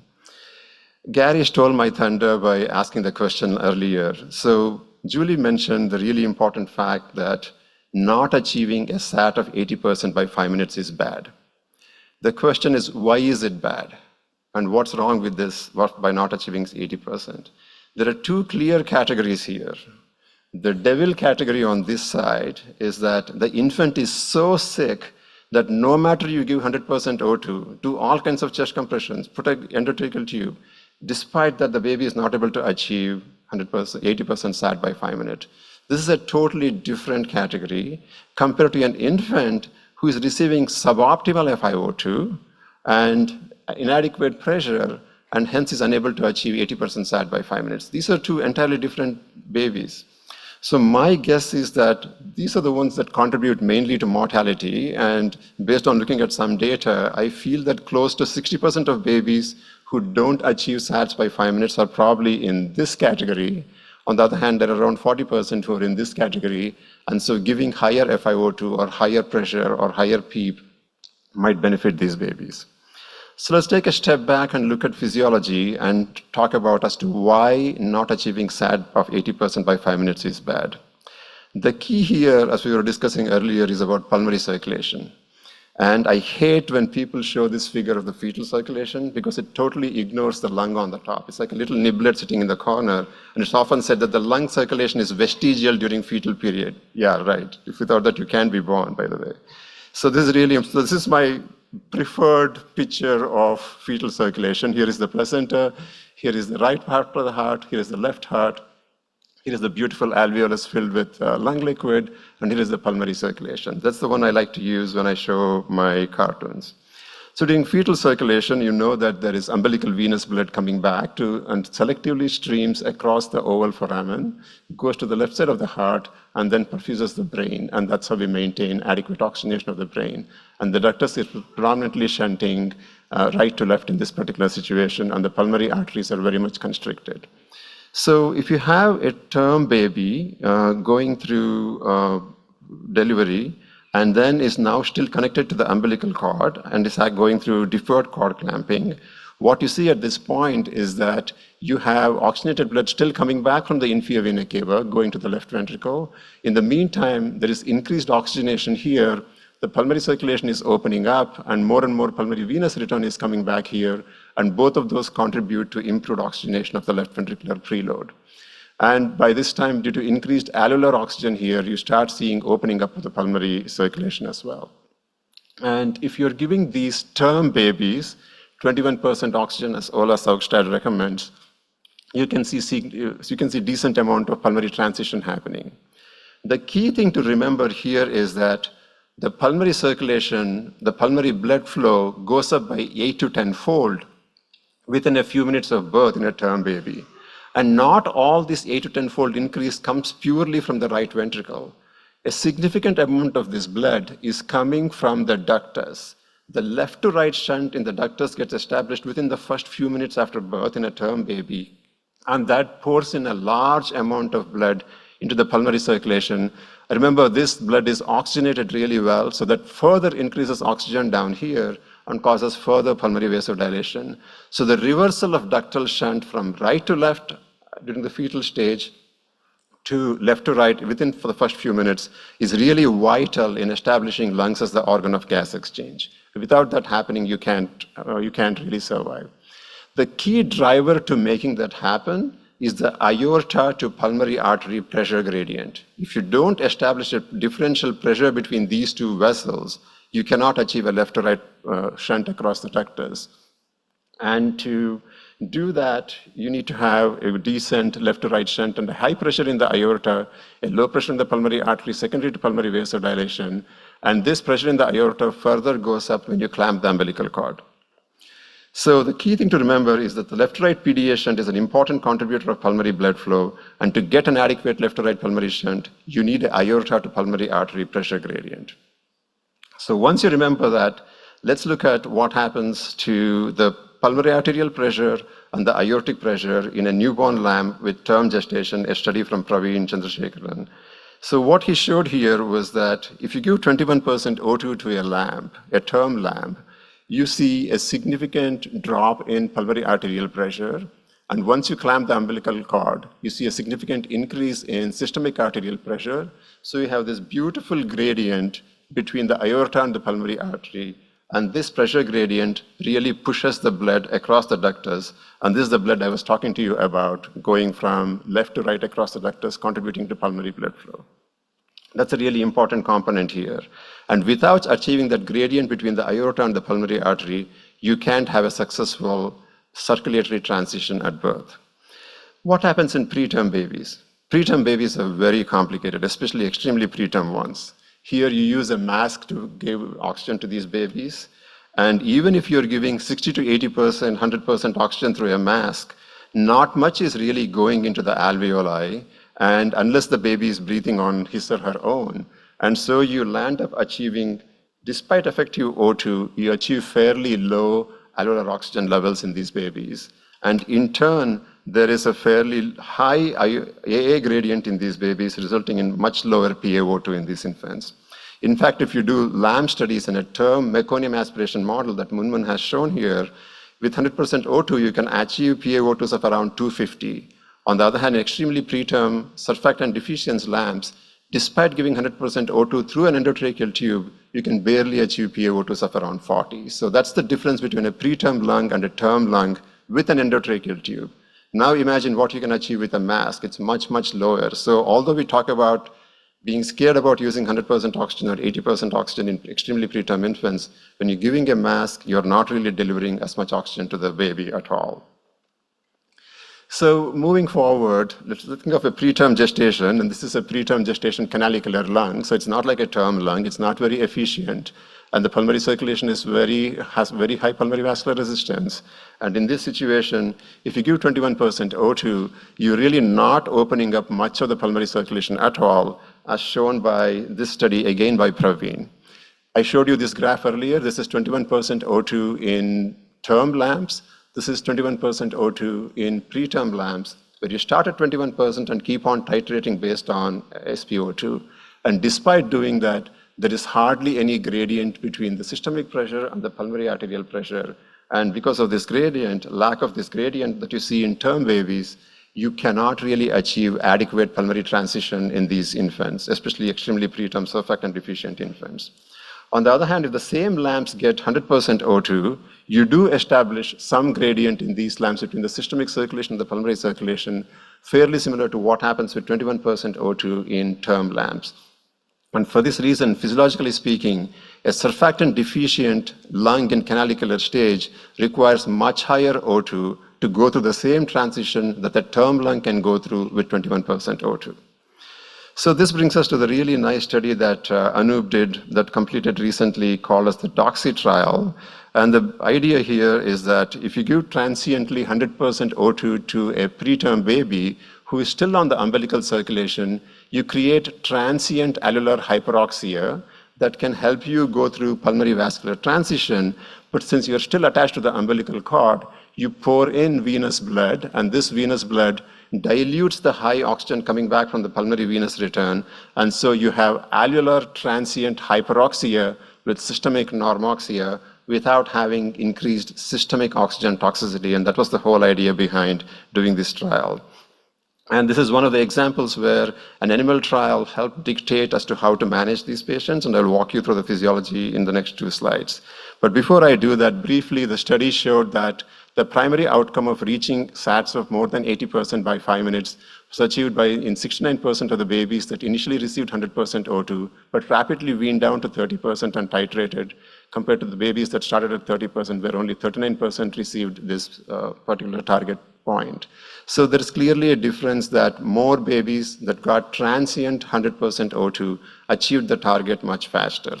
Interestingly, he also showed that BPD grade 2 to 3 was less common in babies that transiently got 100% O2 in the delivery room, which was a very interesting finding. No difference in death, no other difference in other outcomes.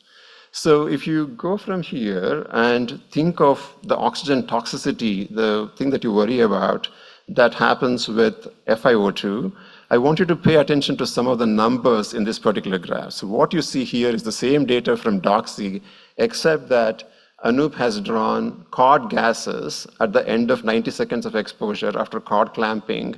And you can see here that despite receiving 100% O2 for 90 seconds, the median FiO2 for the first 10 minutes was 0.42, very similar to the median FiO2 in the other arm. So overall, if you look at the oxygen load that's given to these babies, it's very similar between 30% initiation versus 100% initiation. The second important finding is that despite getting 100% O2 for 90 seconds, at the end of 90 seconds, the umbilical arterial PaO2 was only 23.4 millimeters of mercury, suggesting that the dilution from the umbilical venous blood prevents hyperoxia from happening despite being on 100% O2.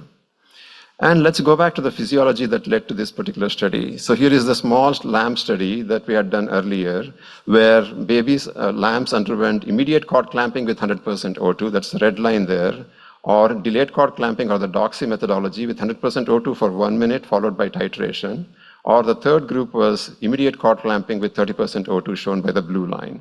And you can see that the SpO2 was too high when you do 100% O2 with immediate cord clamping for a long period of time.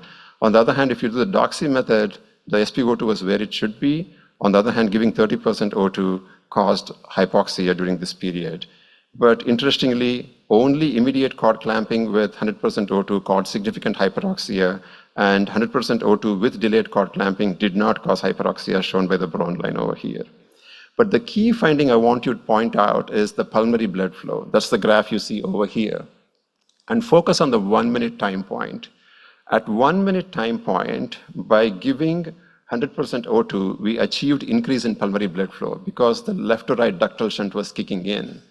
You could get the same effect by giving 100% O2 with delayed cord clamping, but you could not get that same difference with giving 30% O2. So this giving 100% O2 transiently does something called kickstarting to initiate pulmonary vasodilation and reverse the ductal flow from right to left to right. And that's really critically important. So if you think of the physiology of Doxy, you have transient 100% O2 ventilation for 1 to 2 minutes. That's enough to open up the circulation a little bit, reverse the ductal shunt to left to right, and that results in pulmonary vasodilation. And this slight increase in alveolar O2 is all that you need to kickstart the lung and improve the pulmonary circulation in these babies. And that's what is critically needed in this situation. So why not do longer 100% O2 with much more prolonged deferred cord clamping? And this was really beautifully answered by Grim, Polgesi, and Stu Hooper's group, where they did 10 minutes of 100% O2 with deferred cord clamping.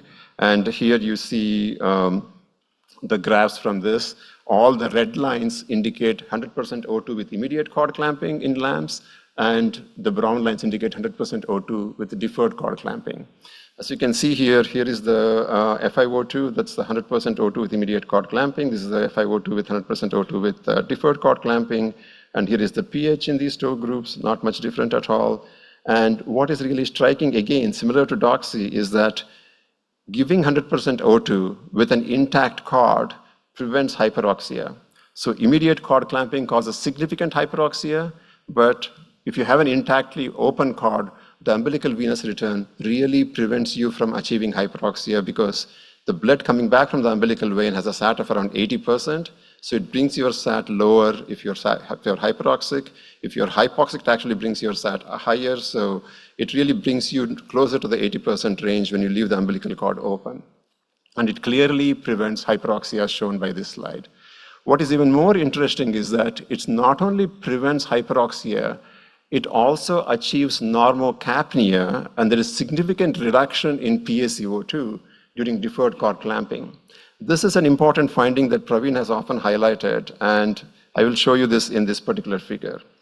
Let's assume you're doing early cord clamping. Your placenta is gone. So all the oxygenation and ventilation is happening from the single site ventilation. So either the placenta was the site of gas exchange, and once you cut the umbilical cord, the lung becomes the site of gas exchange. The total brunt of removing CO2 is now on the lung. On the other hand, if you leave the umbilical cord intact, you have two sites of gas exchange. The placenta can do oxygen exchange and carbon dioxide exchange. The lungs can slowly improve and do this as well. So this dual site gas exchange will invariably result in slightly lower CO2 and prevent severe hypercarbia during resuscitation, which is an important component of here as well. So if 10 minutes of immediate cord clamping and delayed cord clamping did not show a difference, how do we determine how long we should do prolonged delayed cord clamping? And that's an interesting question. So to answer that, Praveen again had a very interesting idea, and this idea is to place a pulse ox on the umbilical cord. This paper came out recently, so I'll walk you through this. So let's assume there is the umbilical cord over here. You put a pulse ox on the umbilical cord. Simultaneously, you put the standard pulse ox on the preductal site in the baby. So this pulse ox is telling you what's happening from both the DCC and also the lung ventilation. So this usually reads a lower number. On the other hand, the pulse ox around the umbilical cord typically reads the umbilical venous saturation and is a higher number. And gradually, as the lungs kick in and take over, the pulmonary venous sat gradually goes up to 95%, and then this number improves. And the moment the preductal pulse ox number exceeds the umbilical venous pulse ox number, that clearly tells you that the lung is clearly establishing its ability to oxygenate. And that's the time, in my opinion, that you can start clamping the umbilical cord. It's a really cool idea. And basically what you do is you place a pulse ox around the umbilical cord, then you put a pulse ox standard one around the right arm, and then you compare the two numbers, and that will help you dictate. If the numbers are like this, then you continue leaving the umbilical cord intact. Once the numbers improve and this number is higher, then you clamp the umbilical cord, because the purpose of DCC, in my opinion, is done by then, and then you can move forward. So this is the way the graph looks in his paper. You see significant umbilical arterial blood flow. Once you clamp, you still see pulsations. You all know that even after you clamp the umbilical cord, if you fold the base of the umbilicus, you feel the pulsations. So it's still useful to achieve pulse ox. And so this is a very simple site that you can do with your own standard pulse oximeter to get pulse oximetry values from the umbilical cord. So what this study also showed that this is the umbilical cord pulse ox. It's pretty high at birth because the umbilical vein is right next to the umbilical artery. It hits numbers around 80 and it continues that for a fairly long time. On the other hand, the red diamonds here show preductal pulse oximetry, and it slowly increases, and by the time this number reaches the other number, that means that the utility of DCC is done here, and this is a really novel way of looking at things. And you can leave the umbilical pulse ox on for a few more minutes even after you clamp the cord, because it continues to provide a range, and here you have two numbers, one showing the preductal number and the other showing the postductal number from the umbilical cord. So enough about oxygenation, and let's move on to the next phase, which is chest compressions. Chest compressions are an interesting part. By the time you get to chest compressions, things are not going well for sure. These are the small 0.5 to 1% of patients that are not really doing well, and you're in deep trouble if you get there. And we all know from the NRP textbook that giving 100% O2 during chest compressions is really ideal because there is not much pulmonary circulation, there is not much cerebral circulation. To compensate for that, you at least need to increase dissolved oxygen. So giving 100% O2 does make sense. The question is, what do you do after you achieve ROSC? Once you achieve ROSC, typically when you sit back and watch in the delivery room, we're all happy that the baby has a heart rate back. Nobody's really caring about the oxygen blender. Every few minutes, somebody realizes the pulse ox is reading 100% and say, turn it down, and then we turn it gradually down and down and down. During this period, you're exposing the baby to significant hyperoxia. The second, invariably these babies have gotten multiple doses of epinephrine, so they have hypertension, and they also have hypercarbia. And the cerebral circulation following asphyxia is a circulation that is devoid of autoregulation. It's pressure passive, it's CO2 passive. It's very sensitive to hypercarbia and hypertension. And so both of these drive more blood to go into the brain. And so this brain is much more susceptible to the effect of hyperemia. So Deepika very elegantly showed that when these babies, typically what happens is this is how we wean the oxygen, very slowly over many, many minutes, and this is a gradual wean. On the other hand, if you do an abrupt wean here, immediately bring the FiO2 down soon after ROSC down to around 30% or 21%, you limit the burden of hyperoxia. And in my opinion, this gradual wean is the wrong method, and the abrupt wean is the way we should do it based on animal data, which I will show you in the next 2 slides. So here is Deepika's data again, showing how slowly FiO2 is weaned over a span of 5 to 10 minutes in the gradual wean arm, and how FiO2 is rapidly weaned down to 21% and then titrated in the abrupt wean arm. And when you look at the PaO2 from these studies, you see that babies or lambs that were weaned gradually tend to achieve hyperoxic PaO2s of over 250 millimeters of mercury, which can be quite damaging in these babies. On the other hand, lambs that were rapidly weaned down to 21% were fairly normoxic PaO2 values, and that's a big advantage. And this normoxic PaO2 values also results in fairly normal delivery of oxygen to the brain. On the other hand, lambs that go through gradual weaning tend to achieve hyperemia, hyperoxia, and have high oxygen stress to the brain. So this same study was repeated in a much more elegant fashion by Shiraz Badaruddin in Dr. Stu Hooper's lab. And he also showed increased PaO2 due to gradual weaning. He went one step ahead and actually placed oxygen probes inside the striatum of the brain, inside the caudate nucleus, and showed that within the caudate nucleus, even there the PaO2 was significantly high with gradual weaning, clearly showing that the brain suffers from hyperoxic injury if you wean the FiO2 gradually following ROSC, following chest compressions.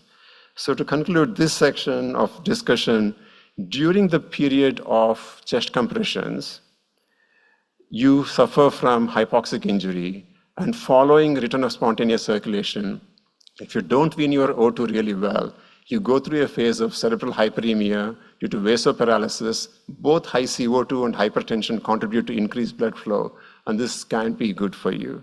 So you are causing the papa bear injury over here, and you are switching the mama bear to a papa bear, and both these are not good. We need the baby bear here. So consider weaning FiO2 fairly rapidly soon after ROSC in your babies. Okay, how about PaCO2? We know how important PaCO2 is in dictating pulmonary circulation and also cerebral circulation.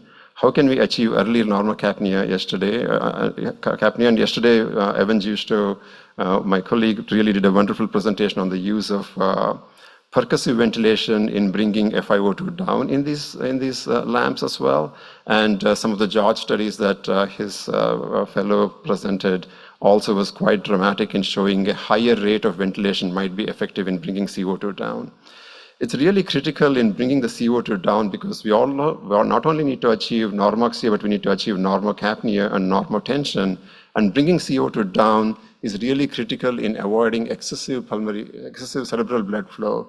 And as he showed yesterday, having a normocapnia will help you achieve normal lactic acid in the brain as well. So we should not only target on normalizing oxygen levels soon after ROSC, we should look into normalizing CO2 levels as well. Otherwise, we'll be causing significant hyperemia in these patients. The last part I want to go into is avoiding post-ROSC hypertension. Remember, we need to maintain normoxia, normocarbia, and normotension. And here, I want to put a plug into non-pharmacological alternatives to epinephrine.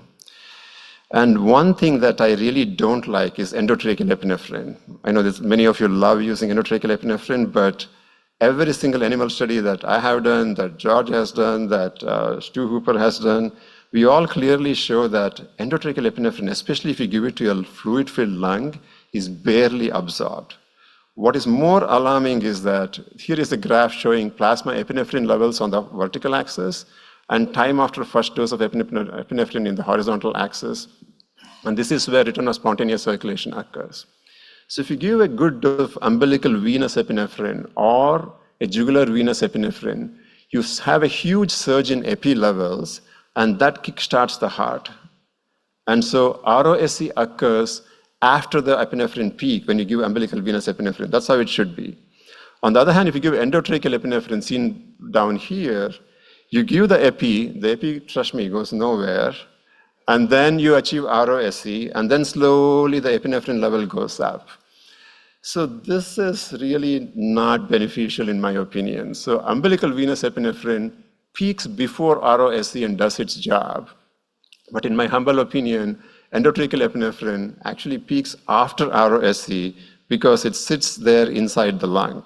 So if you have a fluid-filled lung like this, and if you're giving epinephrine over here, not much of it is absorbed because, especially if you have arrest, not much of it is absorbed. It sits there, and then you achieve ROSC, and then all the epi gets absorbed and results in a post-ROSC surge of epinephrine. And this post-ROSC surge can cause pulmonary vasoconstriction, systemic vasoconstriction, and hypertension and damage to the brain. So if you don't believe me, here are some data from LAMP studies again, showing significantly high levels of epinephrine following repeat doses. So I'm not against giving one dose of ET epinephrine while you're waiting for umbilical vein to be placed, as NRP recommends, but giving multiple doses of ET epinephrine is definitely not beneficial. And I'm strongly against using more than one dose of endotracheal epinephrine, because if you keep on giving more and more endotracheal epinephrine, you create a huge reservoir inside the lung, and all of that gets absorbed once you start having normal circulation. So as you can see here, you tend to develop fairly high levels with second dose of ET epinephrine, and that can result in increased carotid blood flow and cause damages to the brain. And Stu Hooper's lab has again shown that if you give very, very high doses of endotracheal epinephrine, you can develop microbleeds in the cortex, which is not good for in LAMPs. So one alternative to giving endotracheal epinephrine, which was promoted by Munmun Rawat, who is here with us, was instead of giving epi, why not just flex the lower limbs and occlude the femoral vessels? So if you occlude the femoral vessels, then you increase diastolic pressure, which is what you want to achieve with epinephrine. And by increasing diastolic pressure, you increase coronary perfusion, you increase cerebral perfusion, you can optimally increase pulmonary blood flow as well. So the theory behind this is restricted cardiac output generated through CPR can be preferentially directed towards the brain and heart by folding the legs up and causing femoral occlusion. This is almost similar to what you would do if you have a baby with a TET spell. You pick up the baby, fold the legs, tuck the knee under you, and then improve systemic vascular resistance.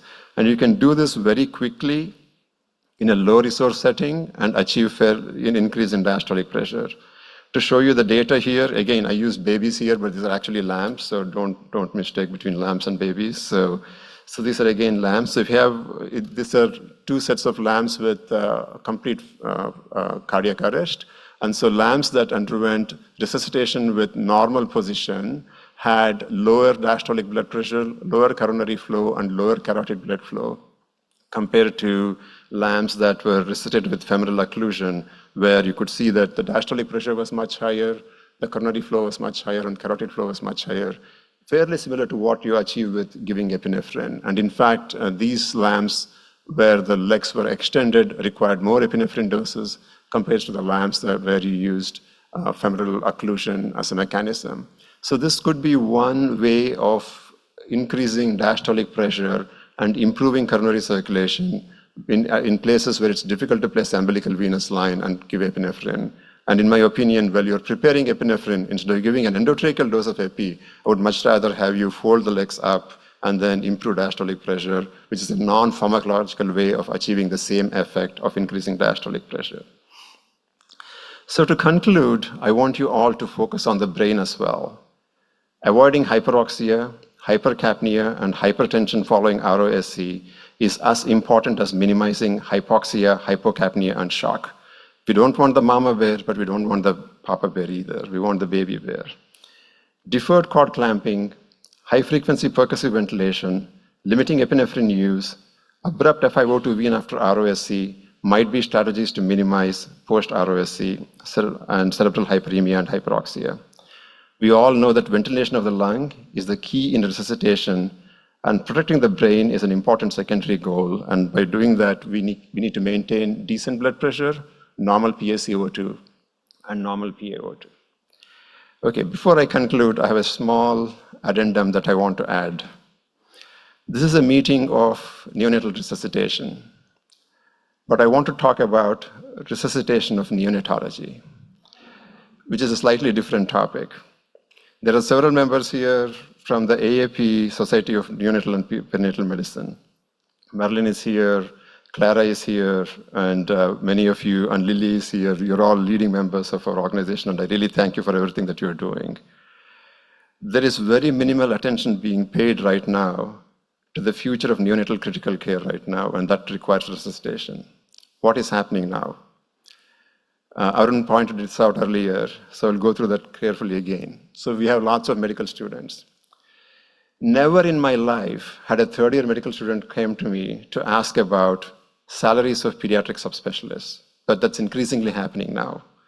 The third-year medical students that I give them a pizza and invite them on the student interest group in pediatrics, they all eat the pizza, ask me what the salaries and pediatric subspecialists are, and once I tell them, they're gone. They're picking up pediatric anesthesia, pediatric ENT, dermatology, etc. So this is becoming a big issue. So we have fewer and fewer residents coming into pediatrics.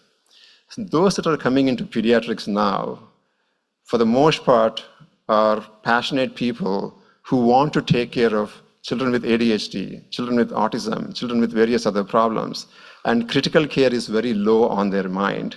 And then ACGME has come up with this guideline that I really hate, where they have reduced the NICU time for residents to 4 weeks minimum, and most places are using somewhere between 4 to 6 weeks.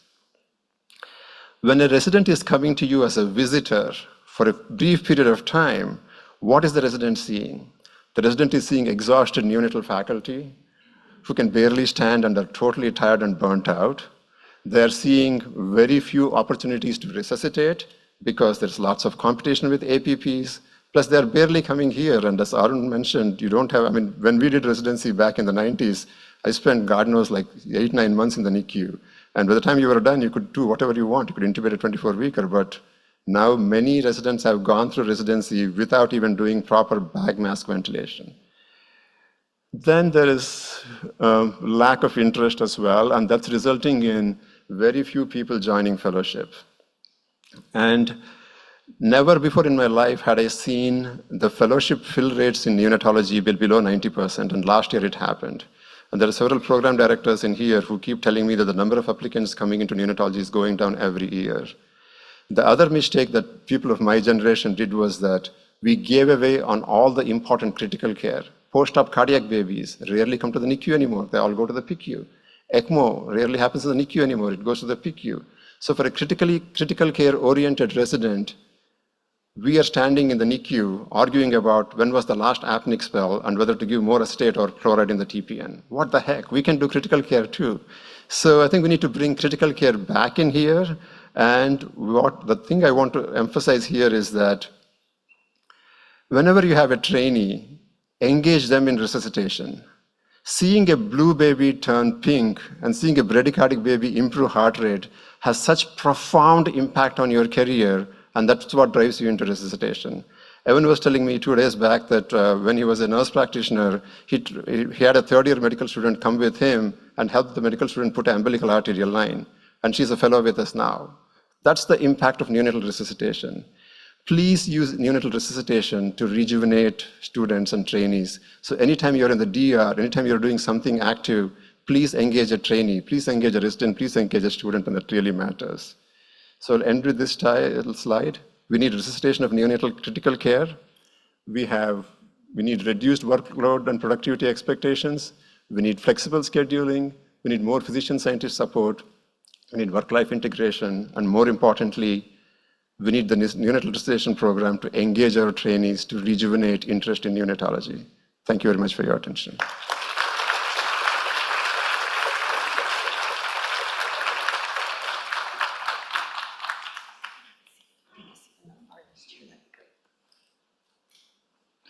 Thank you, Satyan. That was wonderful, and I totally agree. I'm going to invite our discussants for the next half hour up to the stage. First, I'd like to invite Dr. Charles Christoph Rohr, who sometimes goes by CC. He is professor and chair of the neonatal perinatal medicine at the University of Bristol and an honorary consultant neonatologist at Bristol Southmead Hospital. He is associated with the University of Oxford, where he's a consultant advisor to the clinical trials unit at the National Perinatal Epidemiology Unit. Charles has strong interest in studies that help answer clinically relevant questions to improve the lives of babies and their families. And as a strong proponent of evidence-based neonatology, he focuses on planning and conducting large-scale clinical trials.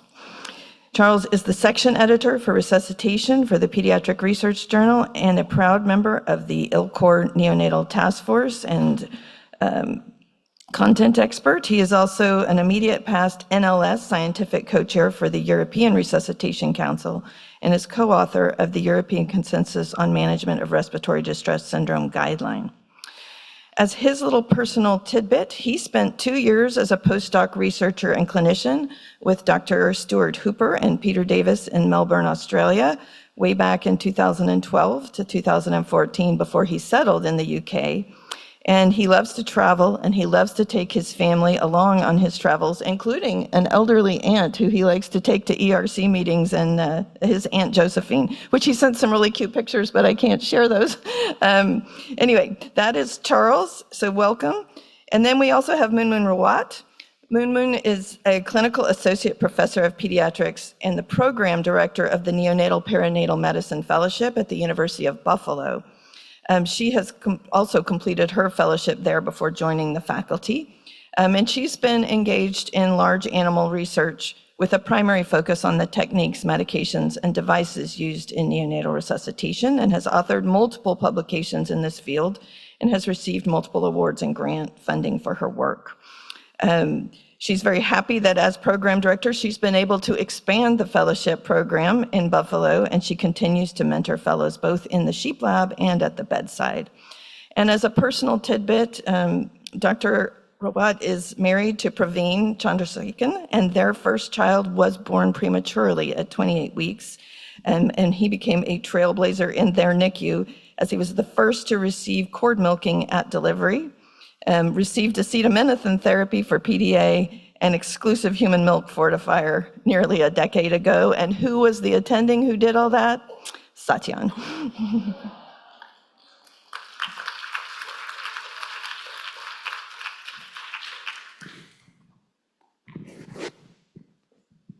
So Charles, we'll have you go ahead and start off with a question for Satyan. Well, thanks very much. And Satyan, this was the best talk I've heard in my career, I think. Huge congratulations. And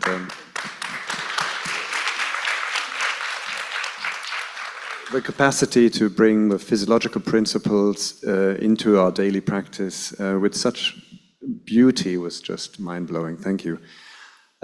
Your initial slide is a slide that I thought, well, I want to quiz you on that one. You know, the differences in species and in times of investigation to explain resuscitation principles is difficult to sometimes comprehend when we see studies. And without wanting to go back to that one, I might phrase it slightly differently. Physiological studies of animals are done in highly selected, very well prepared and idealistic patients, which are then sadly only followed up for a short amount of time.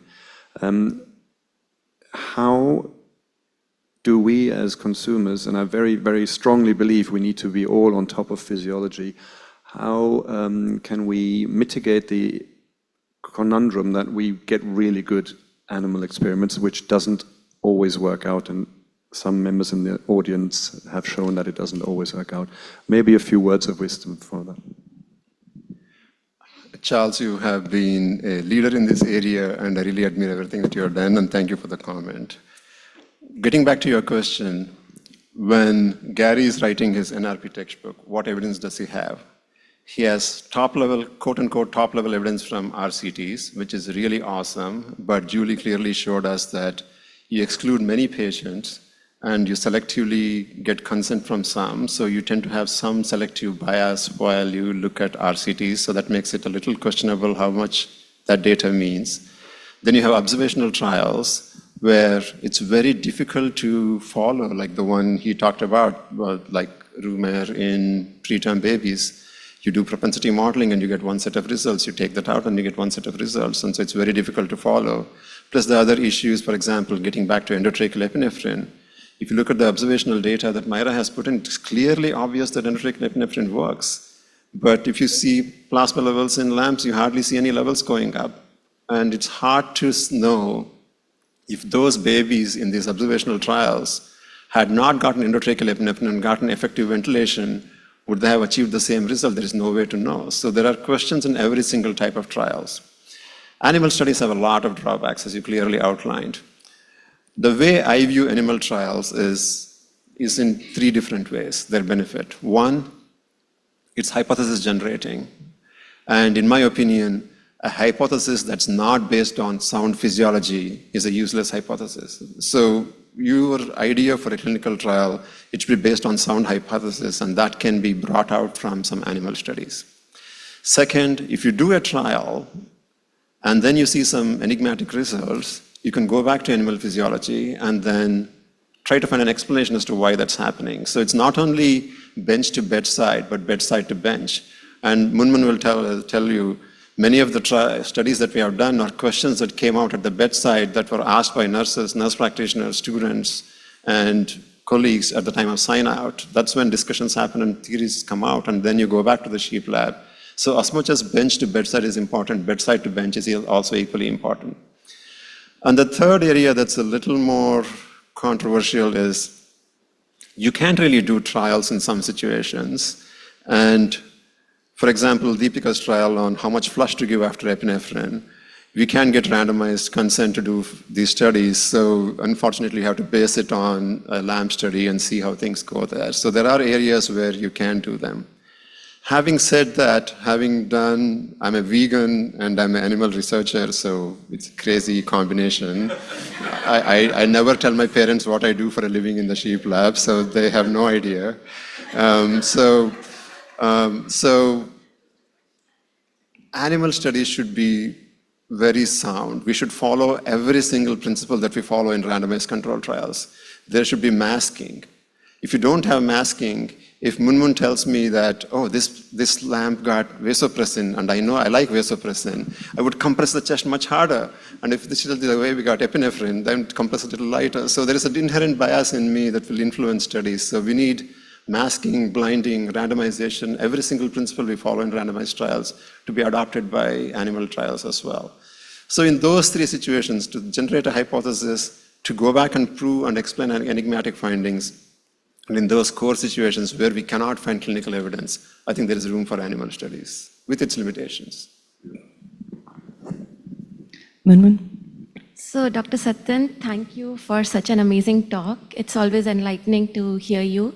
Dr. Satyan has been my mentor for over a decade and a half, and he continues to mentor me. My question I want to build on Charles' question is like, what do you do? I'm totally in favor of animal studies, and that's what I have been doing too. If you have conflicting results, like if one animal model has certain results and the other animal model has exactly the opposite result, how do you translate it to the bedside? Because that's the ultimate goal, to translate it to the human neonates. So in that case, what do you suggest we do? Before I go there, I have to say one thing. Mentees are like your children, okay? And whenever you achieve something yourself, you get this much of happiness. When your child achieves something, you get a lot more happiness. Having a mentee sit by my side as a co-discussant gives me more happiness than anything else, and thank you, Munmun, for that. Munmun has never said no to me, except once, when I was taking care of her preemie child, and I wanted to use indomethacin to close the ductus, and she said no. And I was like, what? She's saying no to me, and she said, no, you can't give ductus to my baby. And then I realized that she was right, and 20 years later, of course, the Benedictus trial comes out saying that giving pharmacotherapy is useless, and I think she had an idea of that as a mother, and so always trust the mother's intuition more than any physician. So with that background, getting back to Munmun's question, what do we do if two animal studies show diametrically opposite results? It happens fairly often, and George and I often tussle with piglet versus sheep, and if you carefully go back and look at physiology, it often explains the difference as to why you're seeing things different. For example, sustained inflation works really well in piglet models. It doesn't work that well in sheep models. In my opinion, the reason for that is that in piglet models, the lung liquid is already gone and the PDA is closed, so sustained inflation is really good at achieving higher oxygenation and CO2 elimination in a piglet lung. On the other hand, in a transitioning lung, there is significant drop in venous return when you use sustained inflation in a preterm lamb model, so that creates a bit of a controversy. Second thing, for example, vasopressin, it works very well in piglets, it doesn't work well in lambs. The vasopressin, as you know, is a pure vasoconstricting agent, unlike epi, which has both beta and alpha effects. So I think both beta and alpha effects are important in neonatal resuscitation, and so epi achieves that in a lamb model quite effectively. On the other hand, since vasopressin mainly increases systemic vascular resistance, with an open ductus, it really is not as effective in lambs for that reason. So when you go back and carefully look at physiology, you can explain some of the fine differences between species, but not always. And then in those cases, there's always the human baby, right? You have to trust what the clinical trial shows and you go back to it. So physiology matters. I know, going back to Charles' question, what do you do when physiology shows you something really clearly and then evidence-based medicine cannot prove it? It's a big dilemma that we are facing, and there is no easy answer to that question. And that's the reason why I emphasize on every clinical trial being based on a very physiologically sound hypothesis. Thank you. Dr. Bhavani? Thank you. Again, that was an excellent presentation, Satya. Two questions, one related to your last slide, which is of interest to every program director here. It is a challenge. The question pertains to you being in your position as chair. Have you dealt with the ACGME?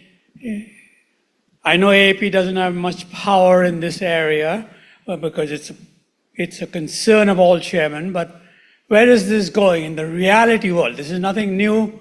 If you go back to the old days, one time neonatology was deciding to be under OB, better recruitment. And so are you all working with other med schools to recruit med students as you suggested?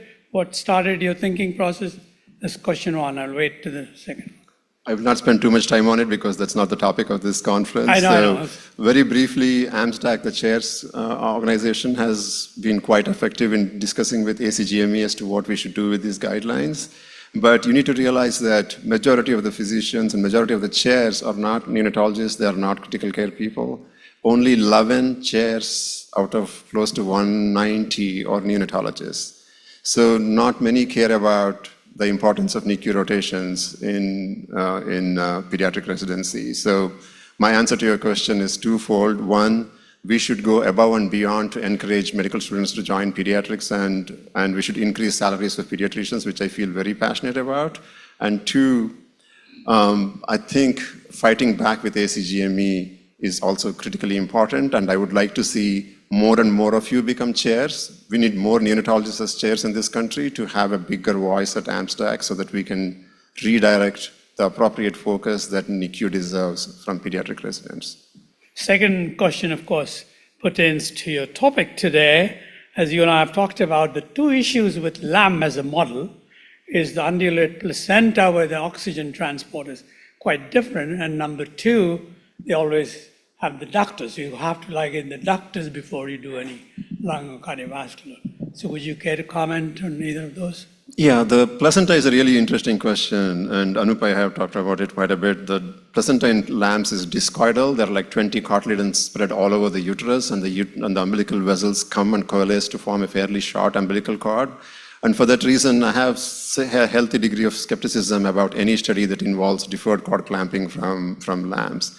Moreover, all lambs, for the most part, are delivered by a C-section from an atonic uterus, so you don't have the benefit of a vaginal delivery, so that really complicates things. So as far as DCC, cord milking is fairly similar, but as far as deferred cord clamping is concerned, the model you have is one of a severely depressed newborn infant born to a mother under general anesthesia through a C-section. So that's what you're witnessing. So you need to understand that when you look at the studies looking at deferred cord clamping.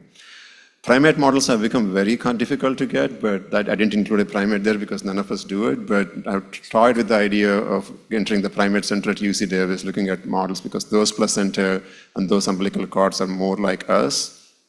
But without knowing where animal research is going in this country, I really am not keen on starting a new model at this stage of the game.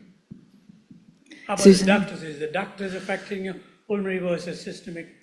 No, the ductus plays a role. So there are two types of NRP. NRP happening in the delivery room and NRP happening in the NICU, right? So for NRP happening in the delivery room, you want a model that has an open ductus because that's what you are seeing. On the other hand, if you want to know what happens for NRP in a 2-day-old child who is arresting in the NICU, then you can look at a piglet model and then learn from it. So having an open ductus is actually a big advantage, and that clearly tells you the importance of what you need to do in the delivery room. For the most part, if you talk, my wife is an adult cardiologist, and she keeps on emphasizing the fact that the diastolic pressure has to go up during chest compressions. And Payam and I were looking at our lamb model, and no matter how many times you compress the chest, the diastolic pressure is still below 5. But still the lamb is achieving ROSC. So the factors that play into resuscitation with an open ductus is exactly what you're seeing in the delivery room. And so that model is valid, in my opinion, from that perspective. Susan. Susan Niermeyer, University of Colorado. Satya, and thank you for such a beautiful, holistic presentation. It warms the heart. My question is about 100% oxygen administered during delayed cord clamping. I think we've heard convincing evidence it may help with glottic opening. It certainly helps establish the pulmonary artery aortic pressure differential. But what about the direct toxicity to the lung, the oxidant injury? I'm old enough that I started my resuscitation career with 100% oxygen, and I practice at 5,000 feet in Denver. None of my babies left the delivery room on room air when I started with 100% oxygen. When we switched to even 30% for extremely preterm babies, I could wean that baby to 24%, 25%, and even to room air sometimes by the time we got back to the NICU. So I think the initial concentration, even for just a few minutes, may make a difference. Why do we start at 100%? Why not somewhere between 60 and 100%? That's a great question, Susan. So I practiced in close to Denver as well, so I'm clearly aware of what you're talking about. And my preference, if I had a way, I'm trying to convince Deepika, Evan, and all my colleagues in my NICU, is to have a graded approach based on gestational age. I don't know what the NRP book tells us now, so that's still an enigma till the book comes out.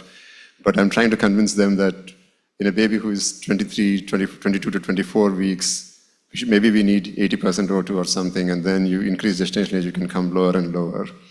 The beauty of the DOXY trial that Anup conceived was the use of 100% oxygen is only for 90 seconds during delayed cord clamping. Then you go down right away to 30%. That's not what he is proposing in his bigger trial, but either way, my point is that to kickstart the ductal reversal, you need high O2. And if you're giving 100% O2 here, you're barely getting 45% down in your alveolus. So if you start with 60%, you're barely getting 35 down there. That's the problem with the mask. So there are issues. And so even if you think you're giving 100% O2, what you're actually delivering to the alveolus is probably much, much lower. And giving it transiently for a short period of time and then going down fairly fast is, I think, the right approach. But only time will tell. We need more trials, and there are lots of trials happening. So he has some oxidative stress injury that we discussed all night yesterday, which you will see hopefully come out in a paper soon or an abstract. And we can discuss that at a later time. So you are absolutely right. Giving 100% O2 to the lung definitely generates lung toxicity, but what reaches the lung can be different in a 22-weeker with a mask compared to a 29-weeker with an endotracheal tube. Hi, Dr. Satyan. Rena Linder from UIC. Thank you again, as always, for making physiology so approachable and friendly, unlike the scary topic it was in medical school. My question, as I serve as a liaison between NEO and OB in my hospital and unit, so for a practical kind of bench to bedside transition with your deferred cord clamping, I'm envisioning, resuscitation at the mom's bedside. So what is your vision for how can we translate this animal models that you're doing with the deferred cord clamping to practical applications in a delivery room or an OR? And should we be all investing in designing cheap and portable bedside resuscitation? I know there's some like those resuscitation sleds and whatnot that already exist, but it seems like it would be a long time before that becomes commonplace. That's a great question as well. This was a topic of discussion when Clara, Anup, and we were sitting, Zubair and some of the folks from GE, etc., were sitting with us. So I'm not an expert in delayed cord clamping. I just follow what Anup does and tries to explain physiologically. That's my limit of my expertise. But stimulation of a baby on mother's abdomen is quite effective. And that induces negative pressure breathing and brings in umbilical circulation. So it is really quite effective in most babies. But when you come down to less than 25 weeks, not many of them breathe spontaneously despite stimulation. Julie talked about many countries where blenders are very difficult to get, oxygen is very difficult to get. But after COVID, at least when I go to countries like India, there is widespread availability of oxygen, but there are no blenders. So theoretically, what I envision is bring 100% O2, administer it for a minute or two during deferred cord clamping, then take it away and stimulate the baby, cut the cord, is the way I see it in those situations. We need OB on board. They know exactly what's happening here, and they're actually quite helpful in any kind of umbilical cord management. So talking to them beforehand and coming up with an agreement is great. Again, quoting Anup, he has come up with an agreement that anything below the umbilical cord is OB territory, anything above the umbilical cord is neonatal territory, because many of the things that we use for resuscitation are not completely sterile. So we need to have an agreement with OB that we will be clean but not sterile while dealing with the baby resuscitation. So OBs are an integral part of this process, and getting to know them and understanding, coming to an understanding with them before delivery is really critical. Great question, thank you. I'm going to ask a question. One of the things that I've been wondering about that maybe we could get some more information from the animal model. I know that you did one small initial study, but from a cardiac compression standpoint, when we look for the evidence at ILCOR for when should we initiate cardiac compressions, we have this long tradition of saying initially it was 60 to 80 and not rising. And now we say for a long time, if the heart rate's under 60, support the circulation with cardiac compressions. But when we look for the evidence that that is helpful or good, it's zero evidence. So what do you think about using the animal models to help us figure out if that's even wise? Should we only be doing compressions if they're asystolic, or can we answer that with an animal model? Myra, that's a great question, which we have been trying to answer for a long time. I know George has done lots of work in this area as well. And Praveen more recently has written a few papers. Especially if the heart rate is 55, doing compressions at that stage, at least from a physiology perspective, is counterintuitive, because we don't have synchronization with chest compressions. The cardiac heart might be trying to contract, and at the time we might be relaxing compressions. When the heart is trying to relax, we might be compressing the chest. So lack of synchronization might really be detrimental. And Praveen has shown some cases with a nice graph that when you do this, you may actually bring the circulation down more than help it. So I think at certain levels, it's detrimental. We don't have a lot of evidence here, but we can look at doing things differently. I mean, I hope George invents a new machine that will compress only when the heart is compressing and is in systole and not otherwise. So we need some kind of synchronization there. But short of it, I think the heart rate has to be significantly much lower based on what we have seen. We have looked at when does the coronary flow go below a critical point. And to achieve those, you need fairly low heart rates like 30 and below. And so If purely you go by animal evidence, that's probably the answer I'm looking for. It's difficult to devise a study because heart rates go up and down fairly fast in these animal models. And so we have looked at serial heart rates and seeing what's happening to coronary circulation and cerebral circulation. And many times the number is fairly below 60 when that happens. And if I don't have to follow NRP guidelines and if I'm doing things on my own in the middle of nowhere, I'll probably wait till 30 or below before I start compressing the chest. But again, disclaimer, I told you at the beginning that I will tell whatever I want. Don't follow anything that I say. Please follow the NRP book. But physiologically speaking, a heart rate of 59 and chest compressions may not be appropriate. Charles wanted to make a quick comment, and then we'll go to Vishal. If I may, there are many trainees here who are dual trained or physicians who are pediatrician and neonatologists. So the contentious issue of when do I switch from a 3-to-1 to a 15-to-3 resuscitation algorithm, and maybe your physiologist view on that, please. There are two of my colleagues here, Luna and Evan. Evan is looking into NRP versus PALS algorithm, and Luna is looking into how to titrate. So if, as a plug into her poster, please attend it and give her some feedback, because we are starting a new trial in LAMS on how to titrate, addressing Vishal's question earlier. So we appreciate your feedback on that. And Evan was, NRP committee was kind to give him a grant last year, so he's looking at these things. And having to deal with ED, PQ, EMT, and NICU with their own diverse opinions, I've come to a conclusion in my mind that do what you know best, and do what you know really well. If you are a PALS trained person who knows how to do the 15-2 or whatever you're trained with, follow meticulously, and that's great. And if you are a neonatal resuscitation person, do what you know really well. Because a 2-day-old who comes to the ED gets PALS algorithm for the most part. On the other hand, a 6-month-old with BPD who is arresting in the NICU gets 3-to-1 compressions, which makes no sense. So I think Evan's study will show a lot of results in that area, and Taylor has put out a white paper on when to do what with NRP and PALS. But I think the verdict is still out. But in the meantime, whatever you're really familiar with is what you should do. And if the whole team is trained in one way, then I would much rather pursue that path rather than trying to do something new in the middle of a code. Vishal.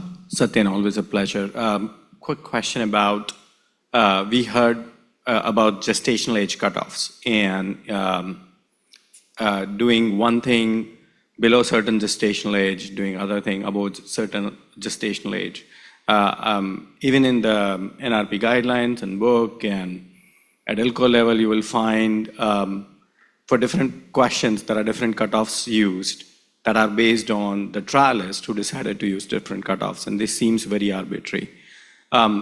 In your opinion, and we heard this, it's a simple way to do it, to say, hey, do some XYZ less than 25 weeks, but sometimes a 24-weeker versus a very sick 26-weeker may have very similar problems and similar physiology.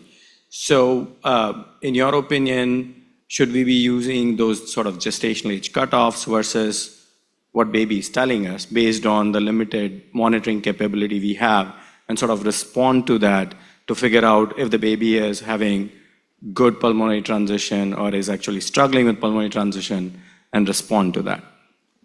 That's a great question, Vishal. It goes back to some of the comments that Roger and Charles made yesterday.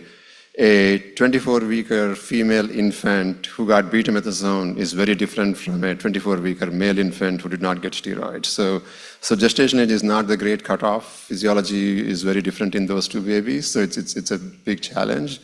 And so we really need better monitoring equipment to see what's happening with pulmonary flow. And I like the Untitled CO2 monitoring. I really want to see a quantitative one, not just a yellow or purple. I would like to see a number, because in fact, we tell during LAMP resuscitation, we don't need to really know if the pulse waveform is back. If the Untitled CO2 starts going up, you really know that ROSC has achieved, and that actually precedes the ROSC that you can achieve that you can detect by heart rate auscultation or EKG by a few seconds. So I really like entitled CO2. NIRS is also valuable, but entitled CO2 is a critical measure of pulmonary circulation. And I wish we had nice, just like NeoBeat, I wish we had something really nice that we can put very easily at the end of a mask or a ET tube that will give us the accurate entitled CO2 value. That would be great. Gary, a last very quick comment or question. So, yeah, just one. Satyan, in the lab, do you ever see lambs that recover from chest compressions alone? If they were asphyxiated, ventilated, didn't recover, do chest compressions ever recover them, or do they need epi? It depends on the arrest versus bradycardia model. If it's a bradycardia model, many times PPV is adequate. If it's arrest, then also we can get recovery with chest compressions. So when I was in Buffalo, we looked at different time points to do the epi study because we had this big grant to look at, actually the NRP grant to look at epi and flush stuff. And then we realized that if we stopped immediately after the lamb became asystolic, we were getting many lambs back with chest compressions.